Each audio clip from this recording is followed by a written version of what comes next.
Incarnate होता है एक कमजोर बॉडी के अंदर, और इस स्टोरी के अंदर हमें दिखाया जाएगा आखिरकार वो इस कमजोर बॉडी के साथ कैसे स्ट्रॉन्गेस्ट वॉर गॉड बनता है, अपना रिवेंज लेता है। तो वीडियो स्टार्ट करते हैं। स्पीसीज जो कि पहले अर्थ से गायब हो चुकी थी वो अब वापस आ रही हैं, और इसी के साथ ही डीमन गॉड भी वापस आ चुका है अर्थ के ऊपर रूल करने के लिए, और इसी के साथ ही वो चाहता है कि वापस से इस अर्थ को अपने कॉन्करर में लेना, और इसी के साथ ही जो ह्यूमन स्पीसीज थी उसको पूरे तरीके से खत्म करना। जैसा कि वो सोच रहा था वैसा ही होना स्टार्ट हो चुका था। जो ह्यूमन स्पीसीज थी वो धीरे धीरे कर खत्म हो रही थी, लेकिन इसी के साथ ही जो वर्ल्ड थे उनके अलग अलग टुकड़ों में एक टावर निकला जो कि ह्यूमंस की फाइनल होप थी, और इस टावर का नाम स्टार टावर रखा गया, जो कि इस जगह पर ह्यूमंस को इवॉल्व होने में मदद करता था, यानी कि ह्यूमंस को हंटर बनने में मदद। और इसी टावर की वजह से जो ह्यूमन की स्पीसीज थी वो सरवाइव कर पा रही थी, क्योंकि स्टार टावर के अंदर जाने के बाद जो भी ह्यूमन इवॉल्व हो जाता था वो हंटर बन जाता था, जिसके बाद और इसी के साथ ही उसकी जिम्मेदारी होती थी अपनी सिटी को प्रोटेक्ट करना। डान सिटी का सीन दिखाया जाता है, हमें बताया जाता है कि जो डान सिटी है वो सारी सिटियों से काफी ज्यादा दूर है, जिस वजह से ये इस जगह पर बसी हुई खाली एक अकेली सिटी है। इसी के साथ ही कम्युनिटी ऑफ प्रोफेशनल्स का सीन दिखाया जाता है, जिसके बाद हम देखते हैं एक विला को जो कि काफी ज्यादा आलीशान होता है। उस जगह पर कोई ना कोई मसला चल रहा होता है, और तभी हम देखते हैं एक बंदा एक दूसरे बंदे को लात मारकर काफी ज्यादा दूर फेंक देता है, और कहने लगता है आज के बाद जो ये विला है ये मेरा है, और इसमें आने की हिम्मत भी मत करना। बाइजन तभी कहने लगता है इस जगह पर बाइफैंग इस जगह पर जो भी तू कर रहा है वो बिल्कुल भी सही नहीं है, क्योंकि मेरे मदर और फादर ने तेरी जान बचाई थी उन मॉन्स्टर्स से जब तू मरने ही वाला था। इसी के बाद ही जो मेरे मदर और फादर थे वो तुझे इस जगह पर ले आए थे, अपने बच्चे की तरह उन्होंने तुझे पाला, लेकिन उसके बाद जब वो घर से बाहर गए किसी काम के लिए तो इस जगह पर तू मेरी ही प्रॉपर्टी पर कब्जा करने के लिए आ गया। बाइजन कहने लगता है तुझे क्या लगता है इस जगह पर मैं तेरी प्रॉपर्टी पर कब्जा करने के लिए आया हूँ? तो इस जगह पर बेवकूफ है और कुछ भी नहीं। तभी वो इस जगह पर हंटर गिल्ड के एक ऑफिसर से कहने लगता है सर आप इसे कुछ बताइए। तभी वो इस जगह पर कहने लगते हैं तुम अवेक नहीं हुए हो, तुम्हारी एज 18 हो चुकी है, जिस वजह से तुम अब इस विला में बिल्कुल भी नहीं रह सकते, क्योंकि हंटर गिल्ड के जो स्पेशल लोग होते हैं वही ऐसे बड़े मेंशंस में रह सकते हैं, तुम बिल्कुल भी नहीं रह सकते। और इसी के साथ ही वो और भी बातें कहने लगते हैं और कहते हैं ये सारा का सारा फैसला 6 गिल्ड ने मिलकर बनाया है। जिस बातों को सुनने के बाद बाइजन कहने लगता है तुम भी इस जगह पर बॉयफ्रेंड का साथ दे रहे हो, मुझे सारी की सारी चीजें पता है, तुम दोनों मिले हुए हो इस जगह पर। ये विला इस जगह पर मेरे ग्रैंडफादर को दिया गया था उनकी सर्विस के रूप में, क्योंकि उन्होंने एक मॉन्स्टर की बहुत ज्यादा पावरफुल वेव को रोका था इस जगह पर डान सिटी में आने से, लेकिन तुम लोगों ने इस जगह पर मेरे ग्रैंडफादर के एहसान को छोड़कर इस बंदे के साथ हाथ मिला लिया बस चंद पैसों के लिए। तुम सही में बेकार कचरे के अलावा और कुछ भी नहीं हो। वो उन्हें गालियां दे रहा होता है। इसी के साथ ही वो ऑफिसर एक जोरदार किक मारता है और काफी ज्यादा दूर फेंक देता है बाइजिन को, और यहाँ पर कहने लगता है बकवास करने की आखिरकार तुम्हारी हिम्मत कैसे हुई? तुम तो अभी एक हंटर के रूप में अवेक भी नहीं हुए हो और यहाँ पर तुम इस तरीके से बात कर रहे हो। अगर तुम अवेक हो जाते तो क्या होता? तभी यहाँ पर जो ऑफिसर होता है वो कहने लगता है मैंने इस जगह पर जो तुमसे कहा था मैंने अपने वादे को पूरा किया, लेकिन अब तुम्हें भी इस जगह पर अपने वादे को पूरा करना होगा। अपने वादे को बिल्कुल भी मत भूलना और इस बंदे को सबसे पहले ठिकाने लगा देना। इसी के बाद ही बाइफेंग कहने लगता है सर मैं बिल्कुल भी इस जगह पर अपने वादे को नहीं भूला हूँ और मैं अपने वादे को जरूर पूरा करूंगा, आप शान से घर जा सकते हैं, मैं इस बंदे को अब ठिकाने लगाता हूँ। और इसी के बाद ही जो बाइफेंग होता है वो बाइजिन की तरफ बढ़ने लगता है और बाइजिन से कहता है क्या तुझे पता है इस जगह पर तू अवेक क्यों नहीं हो पा रहा? इसी वजह से तू अवेक नहीं हो पा रहा क्योंकि बचपन से ही इस जगह पर तेरी बॉडी के अंदर मैं थोड़े थोड़े अमाउंट में पॉइजन देता आया हूँ। जब तू 10 साल का था तभी से ये पॉइजन तुझे दिया जा रहा है। मैं बस तेरे मदर और फादर का इस जगह से जाने का इंतजार कर रहा था, जिसके बाद जब वो इस जगह से चले गए मेरे लिए रास्ता साफ हो गया और मुझे पता है वो किस जगह पर गए हैं और उस जगह से वो वापस भी नहीं आने वाले, क्योंकि वो जगह काफी ज्यादा खतरनाक है। वो चाहते हैं कि तू अवेक हो जाए, जिस वजह से वो उस स्पेशल जेट क्रिस्टल को लेने के लिए गए हैं, लेकिन उन्हें क्या पता जब तक वो इस जगह पर वापस आएंगे, अगर वो गलती से वापस आ जाते हैं तो तब तक तू इस जगह पर मर चुका होगा, क्योंकि थोड़े ही टाइम में तू मरने वाला है इस पॉइजन की वजह से, क्योंकि ये पॉइजन इस जगह पर जेट क्रिस्टल लिजर्ड का है और इस पॉइजन से बचना तेरे लिए मुश्किल है इस जगह पर। और तू अगर अवेक भी हो जाता है गलती से तभी भी तू जिंदा नहीं रह पाएगा। और इसी के साथ ही वो हंसने लगता है और हंसते हुए कहता है अब तू मरने वाला है इस जगह पर और ये सारी की सारी प्रॉपर्टी और किसी की नहीं बल्कि मेरे नाम होने वाली है। और तुझे पता है आखिरकार मैंने इस विला को क्यों लिया तुझसे? क्योंकि ये स्टार टावर के काफी ज्यादा करीब है, जिस वजह से इस जगह पर अगर मैं बैठकर कल्टीवेशन करता हूँ तो जो मेरी पावर और स्किल्स हैं वो काफी ज्यादा तेजी से बढ़ेंगी। मुझे पता है अगर मैं एक नॉर्मल हंटर बनता तो मुझे स्टार टावर के काफी ज्यादा दूर पर घर दिया जाता, लेकिन स्टार टावर के करीब होने के बावजूद अब मेरी कल्टीवेशन काफी ज्यादा तेजी से बढ़ेगी और यहाँ पर मैं तेरे मदर और फादर को इंप्रेस करने के बाद तेरी पूरी की पूरी प्रॉपर्टी के ऊपर कब्जा कर लूंगा। और इसी के साथ ही वो हंसने लगता है इस जगह पर और बाइजन से कहने लगता है तेरे पास अब थोड़ा सा ही टाइम बचा है जीने का, थोड़े से ही टाइम में इस जगह पर तू मरने वाला है, आखिरकार अब तू क्या सोच रहा है इस जगह पर? और इसी के बाद ही जो बाइजिन होता है वो इस जगह पर खड़े होने की कोशिश करने लगता है और कहता है जब तू उन मॉन्स्टर्स के हाथों से मारा जा रहा था मेरे मदर और फादर ने तुझे बचाना ही नहीं चाहिए था। इसी के साथ ही हम देखते हैं बाइफेंग काफी ज्यादा तेजी से आगे बढ़ता है और कहने लगता है तुझे पता है इस जगह पर मैं तुझे काफी ज्यादा आसानी से मार सकता हूँ, लेकिन फिर भी मैं चाहता हूँ इस जगह पर तू काफी ज्यादा तड़प तड़प कर मरे। और इसी के साथ ही हम देखते हैं अब यहाँ पर बाइजिन की बॉडी के अंदर कुछ अजीब सी चीजें होने लगती है, और इसी के साथ ही उसको दर्द हो रहा था उस पॉइजन की वजह से, क्योंकि अब वो पॉइजन उसकी बॉडी के ऊपर असर कर रहा था। लेकिन इसी के साथ ही बाईफेंग उसे एक जोरदार लात मारता है और लात मारते हुए कहने लगता है दोबारा से इस विला के अंदर आने के बारे में सोचना भी मत, अगर तू दोबारा से अंदर आया तो मैं ही तुझे मार दूंगा, जब तक तू इस पॉइजन से मरेगा उससे पहले मेरे हाथ से मर जाएगा। लेकिन मैं तुझे बता दूं कि इस पॉइजन के रिएक्ट होने में अब कुछ थोड़ा सा ही टाइम बचा है, 1 या 2 घंटे का, 1 या 2 घंटे के अंदर ही तेरी डेथ होने वाली है इस जगह पर। और ये बातें सुनने के बाद जो इस जगह पर बाइजिन होता है वो काफी ज्यादा हैरान हो जाता है और कहने लगता है मैं बिल्कुल भी मरना नहीं चाहता हूँ इस जगह पर, मैं बिल्कुल भी मरना नहीं चाहता, मैं इस बार अपना बदला लेना चाहता हूँ इस बंदे से। और यहाँ पर वो काफी ज्यादा उदास होता है, वो अपनी बॉडी से और वो भी रिलीज नहीं कर पा रहा था। लेकिन तब तक का जो इस जगह पर बाइजिन होता है वो इस जगह से भाग चुका था। बॉयफ्रेंड कहने लगता है वो इस जगह से तो भाग चुका है लेकिन उसका बचना नामुमकिन है उस पॉइजन की वजह से, वो ट्रैश बास्टर्ड आज मारा जाएगा कुछ भी कर। और इसी के साथ ही सीन दिखाया जाता है गली के अंदर का, जिस जगह पर बाइजिन होता है। बाइजिन स्ट्रगल कर रहा होता है और स्ट्रगल करते हुए कहने लगता है मैं बिल्कुल भी इस पॉइजन से नहीं बच सकता, काफी टाइम हो चुका है, अब इस जगह पर मेरी स्ट्रेंथ भी जवाब दे चुकी है और मैं अब आगे तक नहीं जा सकता और लगता है अब इसी जगह पर मैं मरने वाला हूँ। और इसी के साथ ही हम देखते हैं वो नीचे की तरफ गिर जाता है, लेकिन इसी के साथ ही आसमान में एक पोर्टल ओपन होने लगता है और ये पोर्टल काफी ज्यादा अजीब होता है। इसी के साथ ही इस पोर्टल से निकलती भी एक लाइट को दिखाया जाता है जो कि काफी ज्यादा तेजी से बाइजिन की तरफ बढ़ रही होती है, और इसी के साथ ही वो लाइट बाइजिन की बॉडी के अंदर आ जाती है। और हम देखते हैं अब इस जगह पर जो बाइजिन की बॉडी थी उसके अंदर एक गोल्डन कलर की लाइट चमकने लगती है, और इसी के साथ ही जो बाइजिन होता है वो वापस से खड़ा हो जाता है। लेकिन इस बार जो जगह था वो बाइजिन नहीं होता बल्कि कोई और होता है। इसी के बाद ही वो बताता है कि मेरा नाम मिंगजिंग शेन है और मैंने एंशिएंट रीइंकार्नेशन टेक्निक का यूज किया, जिस वजह से मैं इस जगह पर रीइंकार्नेट हो पाया। मुझे बिल्कुल भी नहीं लगा था मैं इस बॉडी में रीइंकार्नेट हो पाऊंगा। तभी उसे एक नाम याद आता है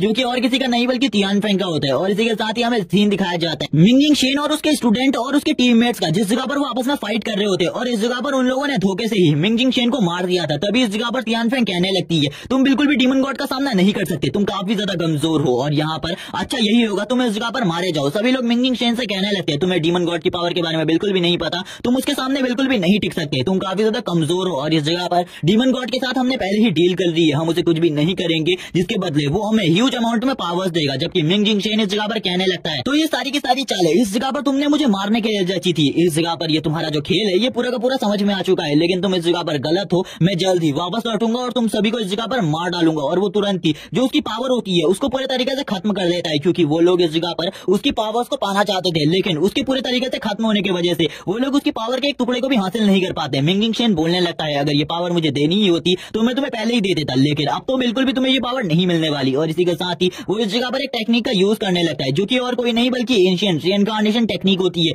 और इसका यूज करते हुए वो कहने लगता है ये टेक्निक इस जगह पर सक्सेसफुल होगी, इसके बारे में मुझे भी नहीं पता और ये इस जगह पर लेजेंडरी रीइंकार्नेशन टेक्निक है, इसका यूज आज से पहले किसी ने भी नहीं किया और इसका यूज करने वाला मैं पहला बंदा हूँ। और इसी के साथ ही वो रीइंकार्नेट हो जाता है और किसी की बॉडी में नहीं बल्कि बाइजिन की बॉडी के अंदर। बाइजिन की बॉडी के अंदर रीइंकार्नेट होने के बाद वो कहने लगता है आखिरकार जो मेरा सोल थी उसने इस बॉडी को क्यों चुना, आखिरकार इस बॉडी के अंदर ऐसी क्या बात है। तभी उसे महसूस होता है कि इस बॉडी के अंदर एक पॉइजन है। वो कहने लगता है आखिरकार मेरी सोल ने इस बेकार सी बॉडी को क्यों चुना, ये तो सही में एक बेकार बॉडी है और इसकी बॉडी के अंदर एक ई रैंक की लिजर्ड का वेनम इंजेक्ट है और ये काफी ज्यादा ह्यूज अमाउंट में इसकी बॉडी के अंदर है जो कि इसकी बॉडी को कमजोर बना रहा है। तभी वो इस जगह पर परेशान हो जाता है, वो कहने लगता है मेरा नाम तो अब बाइजिन हो चुका है लेकिन फिर भी ये बॉडी कितनी ज्यादा बेकार है, इस बॉडी का यूज कर मैं कभी भी उतना स्ट्रांग नहीं बन सकता। और इसी के साथ ही उसको सारी की सारी यादें याद आने लगती है और वो सारी की सारी यादें बाइजिन की होती हैं। वो इसकी सारी की सारी मेमोरीज को देखने के बाद कहता है इस बंदे के साथ तो काफी ज्यादा बुरा हुआ, शायद से अपना रिवेंज लेने से पहले मुझे इसका रिवेंज लेना होगा, लेकिन इसकी बॉडी की स्थिति को देखकर मुझे ऐसा लगता है मैं इस बंदे का भी बदला नहीं ले पाऊंगा उस असैसिन को मारकर। और इसी के साथ ही वो काफी ज्यादा उदास हो जाता है, लेकिन वो तभी देखता है इस जगह पर जो बाइजिन की सोल होती है वो पूरे तरीके से डेसिपेट होने लगती है। इसी के बाद ही वो कहने लगता है इस जगह पर आज से मेरा नाम इसी जगह पर चेंज होता है, मेरा नाम है बाइजिन और यहाँ पर अब मैं इस वर्ल्ड में बाइजिन ही कहलाऊंगा। और इसी के साथ ही वो अपनी पावर्स को चेक करने लगता है और उसे पता चलता है इस बंदे की तो अवेकनिंग भी नहीं हुई है। इसी के साथ ही वो कहने लगता है ये बंदे की बॉडी तो सही में बेकार है, लेकिन इसकी अवेकनिंग भी हो जाती तभी भी ये कुछ नहीं कर पाता, लेकिन आखिरकार मेरी सोल ने इस बंदे को ही क्यों चूज किया। तभी उसे समझ में आता है इस वजह से चूज किया क्योंकि ये बंदा भी मेरी ही तरह मरना नहीं चाहता था, ये बंदा भी अपना रिवेंज लेना चाहता था उन सभी लोगों से उसी टाइम पर, लेकिन ये बिल्कुल भी नहीं ले पाया। लेकिन इसका बदलाव इस जगह पर मुझे लेना पड़ेगा क्योंकि इस बॉडी के ऊपर मैंने कब्जा किया है। और इसी के साथ ही उसे याद आता है इस जगह पर 6 पाथ ऑफ रीइंकार्नेशन टेक्निक और वो कहने लगता है इसका यूज करके इस जगह पर मैं इसके फाउंडेशन को पूरे तरीके से वापस से बिल्ड कर सकता हूँ, इसकी वेन्स को भी पूरे तरीके से रिकवर करना होगा मुझे। और इसी के साथ ही वो बताता है कि इसके अंदर उसे काफी ज्यादा मेहनत करनी पड़ेगी, काफी ज्यादा पावर कंज्यूमेशन भी होगा, लेकिन फिर भी इन सब चीजों को करना उसके लिए इतना इतना ज्यादा आसान नहीं होगा और इन सब चीजों को करने के बाद वो वापस से स्ट्रॉन्गेस्ट बन जाएगा। और वो बताता है कि अपनी पिछली लाइफ में वो एक वॉर गॉड था और इसी के साथ ही उसका रैंक एसएसएस रैंक था और वो चाहता था कि ये डार्कनेस का जो युग चलता आ रहा है ये पूरे तरीके से खत्म हो जाए। वो डीमन गॉड को मारना चाहता था, लेकिन उसका ये सपना सपना ही रह गया, बल्कि उसके ही अपनों ने इस जगह पर उसे धोखा दे दिया। तभी वो स्टार टावर के पास आ जाता है। स्टार टावर के पास आने के बाद वो कहने लगता है आज यहाँ पर मुझे अवेकनिंग टेस्ट को देना होगा। अवेकनिंग टेस्ट देने के बाद शायद से ये बंदा अवेक हो जाए। वो यहाँ पर देखता है इस सिटी का नाम दान सिटी होता है। वो कहने लगता है इस जगह पर अगर मेरा पावर काफी ज्यादा जल्दी बढ़ भी जाता है तो भी किसी को फर्क नहीं पड़ेगा, क्योंकि ये सिटी काफी ज्यादा दूर है बाकी सिटियों से। पिछली लाइफ में मैंने काफी ज्यादा मेहनत करी थी स्ट्रॉन्गेस्ट बनने के लिए, क्योंकि मैं काफी ज्यादा गरीब फैमिली में था। लेकिन इस बंदे की जो कंडीशन है वो इतनी भी ज्यादा खराब नहीं है। बस इतनी सी बात है कि इस बंदे को इसी के घर से बाहर निकाल दिया गया है और ये कुछ भी नहीं कर पाया। और अब मैं इसके साथ कर भी क्या सकता हूँ। सबसे पहले तो इस जगह पर मुझे इसके फाउंडेशन को बिल्ड करना होगा और उससे भी पहले इस जगह पर इसकी अवेकनिंग होना जरूरी है। इसी के साथ ही सीन दिखाया जाता है एक जगह का। बाइचिन उस जगह पर जाकर कहने लगता है मुझे भी इस जगह पर अवेकनिंग के लिए जाना है, क्या तुम मुझे इस जगह पर अवेकनिंग कार्ड दे सकते हो। तभी वो बंदा इस जगह पर कहने लगता है इस महीने तुम टोटली 2 बार आ चुके हो, पहले भी अवेकनिंग टेस्ट देने के लिए और तुम फेल हो चुके हो। क्या तुम्हें इस जगह पर लगता है तुम अभी अवेकनिंग कर पाओगे। तुम इस जिंदगी में कभी भी अवेकनिंग नहीं कर पाओगे और तुम जैसे ट्रायल्स कभी भी अवेकनिंग नहीं कर सकता। तुम यहाँ पर खाली रिसोर्सेज का वेस्ट कर रहे हो। लेकिन इसी के साथ ही वो इस जगह पर अपनी पावर को रिलीज करने लगता है और काफी ज्यादा एंग्री हो जाता है और उसकी पावर सही में यूज होती है। लेकिन ये उसकी पावर नहीं होती, बल्कि यहाँ पर शेन की पावर होती है जिसको वो यूज कर रहा था। लेकिन इसको ज्यादा टाइम तक यूज नहीं कर सकता था, क्योंकि शेन की जो सोल थी वो उसे ज्यादा टाइम तक यूज करने नहीं दे सकती थी, वरना जो शेन की सोल है वो भी इस जगह पर खत्म हो जाएगी। और इसी के साथ ही इस जगह पर एक बंदा आ जाता है जिसका नाम बो होता है। वो यहाँ पर लीडर होता है और इसी के साथ ही वो कहने लगता है आखिरकार तुम्हारी हिम्मत कैसे हुई इस जगह पर इस बंदे को रोकने की, अवेकनिंग करने से। क्या तुम्हें इसके बारे में नहीं पता। इसके जो ग्रैंडफादर और फादर है उन लोगों ने हमारे इस जगह को यानी कि डांग सिटी को बसाने में काफी ज्यादा हेल्प करी और काफी ज्यादा टाइम पर जब इस जगह पर मॉन्स्टर्स घुस आए थे तो इसकी ही फैमिली ने इस जगह पर सबसे ज्यादा सपोर्ट किया था हमारी गिल्ड को। और इसी के साथ ही तुम इसे कैसे रोक सकते हो। तुम्हें पता है ना ये बंदा इस जगह पर फ्री ट्रायल भी दे सकता है अवेकनिंग के लिए। बाइजिन बताने लगता है कि इनकी जान एक बार मेरे फादर ने बचाई थी जब ये मॉन्स्टर्स के चारों तरफ घिर गए थे और उसी के बाद ये इस जगह पर अपने एहसान का आज बदला चुका रहे हैं मुझे इस जगह पर अवेकनिंग के लिए जाने देने के लिए। और सही में इस जगह पर जो मास्टर बो है वो अपने एहसान का बदला अच्छी तरीके से चुकाना जानते हैं, ये औरों की तरह नहीं है। और इसी के साथ ही वो उसे एक स्टार कार्ड दे देते हैं और कहने लगते हैं तुम अवेकनिंग के लिए जा सकते हो, लेकिन अगर इस बार तुम्हारी अवेकनिंग नहीं हुई तो काफी ज्यादा चीजें गड़बड़ हो जाएंगी। इसी वजह से इन सभी चीजों को ध्यान देना और यहाँ पर तुम्हें आज कुछ भी कर अवेकनिंग करनी होगी और जो प्रॉब्लम इसके बाद इकट्ठा होंगी अगर तुम अवेकनिंग नहीं कर पाए इसका समाधान मैं भी नहीं कर सकता। वो इस जगह से जाने लगते हैं और यहाँ पर जो बाइजिन होता है वो कहने लगता है सही में मास्टर बो आप कमाल के हैं। मेरे फादर ने बस एक बार जान बचाई थी, लेकिन इस जगह पर आपने मेरी इतनी ज्यादा मदद कर दी है कि सही में इस जगह पर अब मैं आपके एहसान में आ चुका हूँ। मतलब मैं नहीं, इस जगह पर ये जो बॉडी का मालिक था वो आपके एहसान में था। और इसी के साथ ही हमें स्टार टावर का सीन दिखाया जाता है जिस जगह पर जितने भी बंदे अवेकनिंग के लिए आए होते हैं वो अपने कार्ड का यूज करते हैं इस जगह पर, जिसके बाद ही वो इस टावर के अंदर जाने लगते हैं। और हम देखते हैं यहाँ पर जो बाइजिन होता है वो भी इस टावर के अंदर चला जाता है। जैसे ही वो अंदर आता है वो देखता है कि ये जो बॉडी है ये इतनी ज्यादा वीक है कि ये जगह पर स्टार टावर के प्रेशर को भी नहीं झेल पा रही। और इसी के साथ ही उसके मुंह से खून निकलने लगता है। वो कहता है आखिरकार जो मेरी सोल है उसने इसी बेकार बॉडी को क्यों चूज किया। और उसे काफी ज्यादा गुस्सा आ रहा होता है अपनी बॉडी के ऊपर और वो जो कि इस बॉडी का पहला मालिक था उसे काफी सारी गालियां देने लगता है और कहता है ये सब कुछ उसकी वजह से हुआ। अगर वो इस जगह पर सही तरीके से सारी चीजें करता तो बिल्कुल भी ऐसा नहीं होता। और इस जगह पर अब कुछ लोग अवेकन होने लगते हैं, लेकिन हम देखते हैं जितने भी लोग अवेकन हो रहे थे वो इस जगह से बाहर जा रहे थे, लेकिन जो बाइजिन होता है उसकी तो अवेकनिंग हो ही नहीं रही थी, बल्कि उसकी हालत धीरे धीरे कर और ज्यादा खराब होती जा रही थी। हम देखते हैं वो नीचे की तरफ बैठ जाता है इस प्रेशर की वजह से, क्योंकि इस प्रेशर को संभालना उसके लिए बिल्कुल भी आसान नहीं था। लेकिन वापस से हम देखते हैं वो खड़ा हो जाता है और खड़े होने की कोशिश के साथ ही वो कहने लगता है कुछ भी कर इस जगह पर आज मेरी अवेकनिंग तो होकर रहेगी, चाहे इसके लिए मुझे किसी भी स्किल का यूज करना पड़े। लेकिन इसी के साथ ही उसका मुंह दिखाते हैं जिस जगह पर उसके मुंह से काफी ज्यादा खून बह रहा होता है। बाइजिन इस जगह पर कहने लगता है मैं इस तरीके से बिल्कुल भी हार नहीं मान सकता, मुझे यहाँ पर कुछ भी कर अपनी अवेकनिंग को कंप्लीट करना होगा। और इसी के साथ ही वो अपने फुल फोर्स का यूज करने लगता है और कहता है शायद से इस जगह पर मुझे अपनी सोल पावर को बर्न करना पड़ेगा। और इसी के साथ ही वो अपनी सोल को बर्न कर अपनी पावर को धीरे धीरे कर बढ़ाने लगता है। हम देखते हैं उसके पीछे से उसकी रियल सोल जो कि शेन की होती है वो बाहर आ जाती है। शेन की सोल इस जगह पर जो इसका प्रेशर होता है उसको झेल रही होती है और कहने लगती है इस प्रेशर को मैंने आज से कई सालों पहले फील किया था, लेकिन वापस से इस प्रेशर को फील करना उतना ही दर्दनाक है जितना पहली बार में था। लेकिन आज मुझे कुछ भी कर अपनी बॉडी को पूरे तरीके से स्ट्रॉन्ग करना होगा अपनी पिछली बॉडी की तरह, वरना इस जगह पर मैं पूरे तरीके से एक लूजर की जिंदगी जीऊंगा और मैं बिल्कुल भी रिबॉर्न के बाद एक लूजर की जिंदगी नहीं दे सकता। इसी के साथ ही वो कहने लगता है चलो ठीक है, उस ट्रायल को स्टार्ट करते हैं, और वो इस जगह पर स्टार्ट कर देता है रिइंकार्नेशन के 6 पाथ को यूज करना। और इसी के साथ ही वो इस जगह पर स्टार्स की पावर को भी एब्जॉर्ब कर रहा होता है। स्टार की पावर को एब्जॉर्ब करने के साथ ही वो बताता है कि एक हंटर तभी एक हंटर बनता है जब इस जगह पर वो एक स्टार की पावर को एब्जॉर्ब करता है। अगर काफी सारे स्टार मिलकर उसे अपनी पावर देते हैं तो सही में वो काफी ज्यादा स्ट्रॉन्ग बन जाता है। इसी के साथ ही हम देखते हैं उसकी भी अवेकनिंग होने लगती है। उसको इस जगह पर काफी सारे स्टार्स मिलकर अपनी पावर दे रहे होते हैं, जिस वजह से काफी ज्यादा प्रेशर उसके ऊपर पड़ रहा था। सभी हंटर्स इस जगह पर ये देखकर हैरान हो जाते हैं और कहने लगते हैं आखिरकार अभी इस जगह पर क्या हुआ, किसी को भी इस बारे में समझ में नहीं आ रहा था। हम देखते हैं वो कहने लगते हैं शायद से इस जगह पर किसी पावरफुल हंटर की अवेकनिंग हुई होगी। इसी के साथ ही हमें दिखाया जाता है इस जगह पर बाइजिन का सीन। जो बाइजिन होता है वो फर्स्ट स्टेप का यूज करता है और इसी के साथ ही इस जगह पर एक बहुत बड़े फायर स्टोन को क्रिएट कर लेता है। इसी के साथ ही वो कहने लगता है अभी तो मुझे इस जगह पर टोटली 6 पाथ का यूज करना है, जिनमें से एक पाथ का ही यूज करना मेरे लिए काफी ज्यादा मुश्किल हो रहा है, लेकिन फिर भी मुझे इस जगह पर कुछ भी कर 6 के 6 पाथ को पूरे तरीके से कंप्लीट करना पड़ेगा, जिसके बाद जो मेरा फाउंडेशन होगा वो वापस से बिल्ड हो जाएगा और मेरी एबिलिटीज भी काफी ज्यादा बढ़ जाएंगी। इसी के साथ ही वो इस जगह पर अपने ट्रू ऑरा का यूज कर रहा होता है और काफी सारी जो लाइट फोर्स होती है उसे भी एब्जॉर्ब कर रहा होता है अपनी बॉडी के अंदर। स्टार पावर को एब्जॉर्ब करने के बाद वो इस जगह पर 6 पाथ में से एक पाथ को कंट्रोल कर लेता है और यहाँ पर उसको अच्छे तरीके से सीख जाता है। और यहाँ पर कंप्लीट होने के बाद अब उसकी पावर पहले से काफी ज्यादा कम हो चुकी थी, लेकिन फिर भी उसे 6 पाथ को पूरे तरीके से कंप्लीट करना था, वरना इस जगह पर उसकी डेथ हो सकती थी। लेकिन हम देखते हैं उसकी पावर काफी ज्यादा कम बची थी, लेकिन फिर भी वो 6 के 6 पाथ को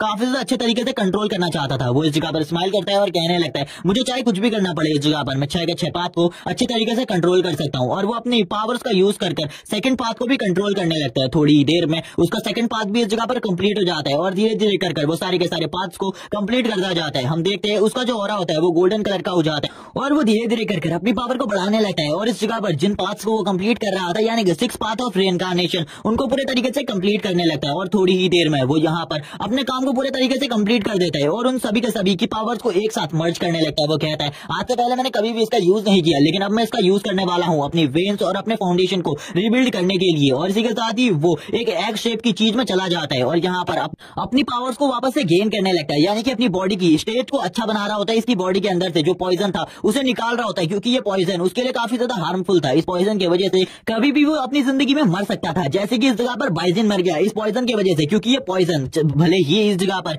ई रैंक के किसी बीस्ट का हो, लेकिन ये पॉइजन काफी ज्यादा हार्मफुल है। इसका यूज करना भी काफी ज्यादा खतरनाक होता है। जिस भी बंदे ने इसका यूज किया वो बंदा इस पॉइजन को यूज करना अच्छे तरीके से जानता था। इसी के साथ ही वो एग इस जगह पर टूट जाता है और इस जगह पर अब उसकी अवेकनिंग पूरे तरीके से हो चुकी थी। वो इस जगह पर कहने लगता है अच्छा हुआ इस जगह पर जो मेरी अवेकनिंग है वो हो गई, लेकिन अब इस जगह पर मुझे अपनी क्लास को चूज करना होगा। बस एक ही चीज बची है, इस जगह पर जैसे ही जो मेरी क्लास है वो चूज हो जाएगी उसके बाद मैं वापस से अपने कामों को स्टार्ट कर दूंगा, यानी कि स्ट्रॉन्ग बनने के पाथ पर वापस से चलूंगा। और इसी के साथ ही वो कहने लगता है आखिरकार मुझे कौन सा टैलेंट मिलेगा। लेकिन जब वो अपने पीछे देखता है वो काफी ज्यादा हैरान होता है, क्योंकि उसने इस जगह पर 6 के 6 टैलेंट्स को एक साथ जगा लिया था, यानी कि वो 6 क्लास को एक साथ यूज कर सकता था। तभी वो बताता है जब कोई भी बंदा अवेक हो जाता है उसके बाद उसे एक क्लास मिलती है, लेकिन इस जगह पर मुझे 6 की 6 क्लासेस मिल चुकी हैं, जिनमें से सारी की सारी क्लासेस इस जगह पर अमेजिंग है, क्योंकि इससे पहली वाली लाइफ में भी मेरे पास है सारी की सारी क्लासेस नहीं, बल्कि मैं इस जगह पर एक वॉरियर था। लेकिन इस लाइफ में मेरे पास 6 के 6 क्लासेस की पावर्स है, जिनका यूज कर मैं आगे आने वाले टाइम में काफी ज्यादा स्ट्रॉन्ग बन सकता हूँ। वो बताता है कि ये 6 के 6 जो पावर्स है इनका यूज कर आने वाले टाइम में मैं स्ट्रॉन्ग बन सकता हूँ। और वो इसी के बाद ही बताता है कि इन सभी में से एक ऐसा टैलेंट भी है जिसका यूज कर काफी ज्यादा स्ट्रॉन्ग बना जा सकता है। वो बताता है उस टैलेंट का नाम समनर है और यहाँ पर समनर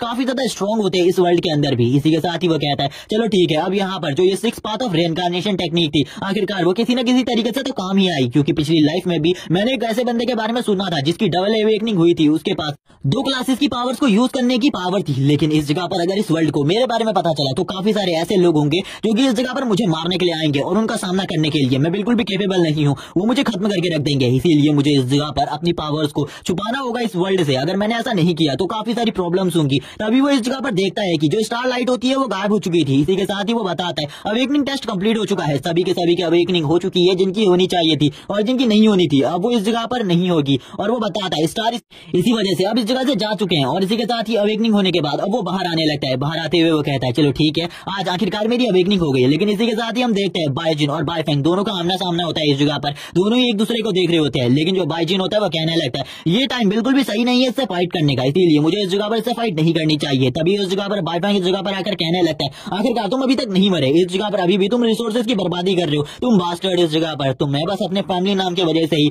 दिया देना जा रहा है, वरना बिल्कुल भी इस जगह पर तुम इसके लायक नहीं हो। लेकिन जो बाइजिन होता है वो उसे इग्नोर करता हुआ इस जगह से चला जाता है, जिसे देखकर बाइफेंग को बिल्कुल भी अच्छा नहीं लगता। लगता है, उसे काफी ज्यादा गुस्सा आ रहा होता है, लेकिन वो कुछ भी नहीं कर सकता था। वो कहने लगता है, बाइजिन इस जगह पर आखिरकार तेरी हिम्मत कैसे हुई मुझे इस तरीके से इग्नोर करने की? तूने इस जगह पर मुझे बेइज्जत करने की कोशिश करी है, जबकि मैंने उससे पहले ही कहा था तुझे उस इलाके में चले जाना चाहिए जिस इलाके में नॉर्मल ह्यूमंस रहते हैं, क्योंकि ये जगह तेरे लिए बिल्कुल भी अच्छी नहीं है। और इसी के साथ ही वो काफी ज्यादा तेजी से अपने वेपन के साथ आगे बढ़ने लगता है बाइजिन के ऊपर हमला करने के लिए और बोलता है, आज तू बिल्कुल भी नहीं बचेगा इस जगह पर, मैं तुझे पूरे तरीके से खत्म कर दूंगा। जबकि बाइजिन बाइफैंग को अपनी तरफ आता हुआ देख लेता है और कहने लगता है, इस जगह पर ये एक असैसिन है जिस वजह से इसका सामना करना थोड़ा बहुत मुश्किल तो हो ही सकता है। वो उसे रुकने को कहता है, लेकिन वो बिल्कुल भी नहीं रुकता और यहाँ पर जो बाइजिन होता है उसके ऊपर बाइफैंग हमला कर देता है। और इसी के साथ ही काफी सारे हमलों को इस जगह पर बाइजिन डॉज कर लेता है और कहने लगता है, शायद से ये बंदा इस तरीके से बिल्कुल भी नहीं मानने वाला। जब तक इसे इस जगह पर थोड़ी बहुत लाते नहीं मिलेंगी तब तक इस बंदे को बिल्कुल भी समझ में नहीं आएगा। और इसी के साथ ही वो दोनों के बीच में जो फाइट होती है वो इसी जगह पर स्टार्ट हो जाती है। वो दोनों एक दूसरे के ऊपर खतरनाक हमले कर रहे होते हैं,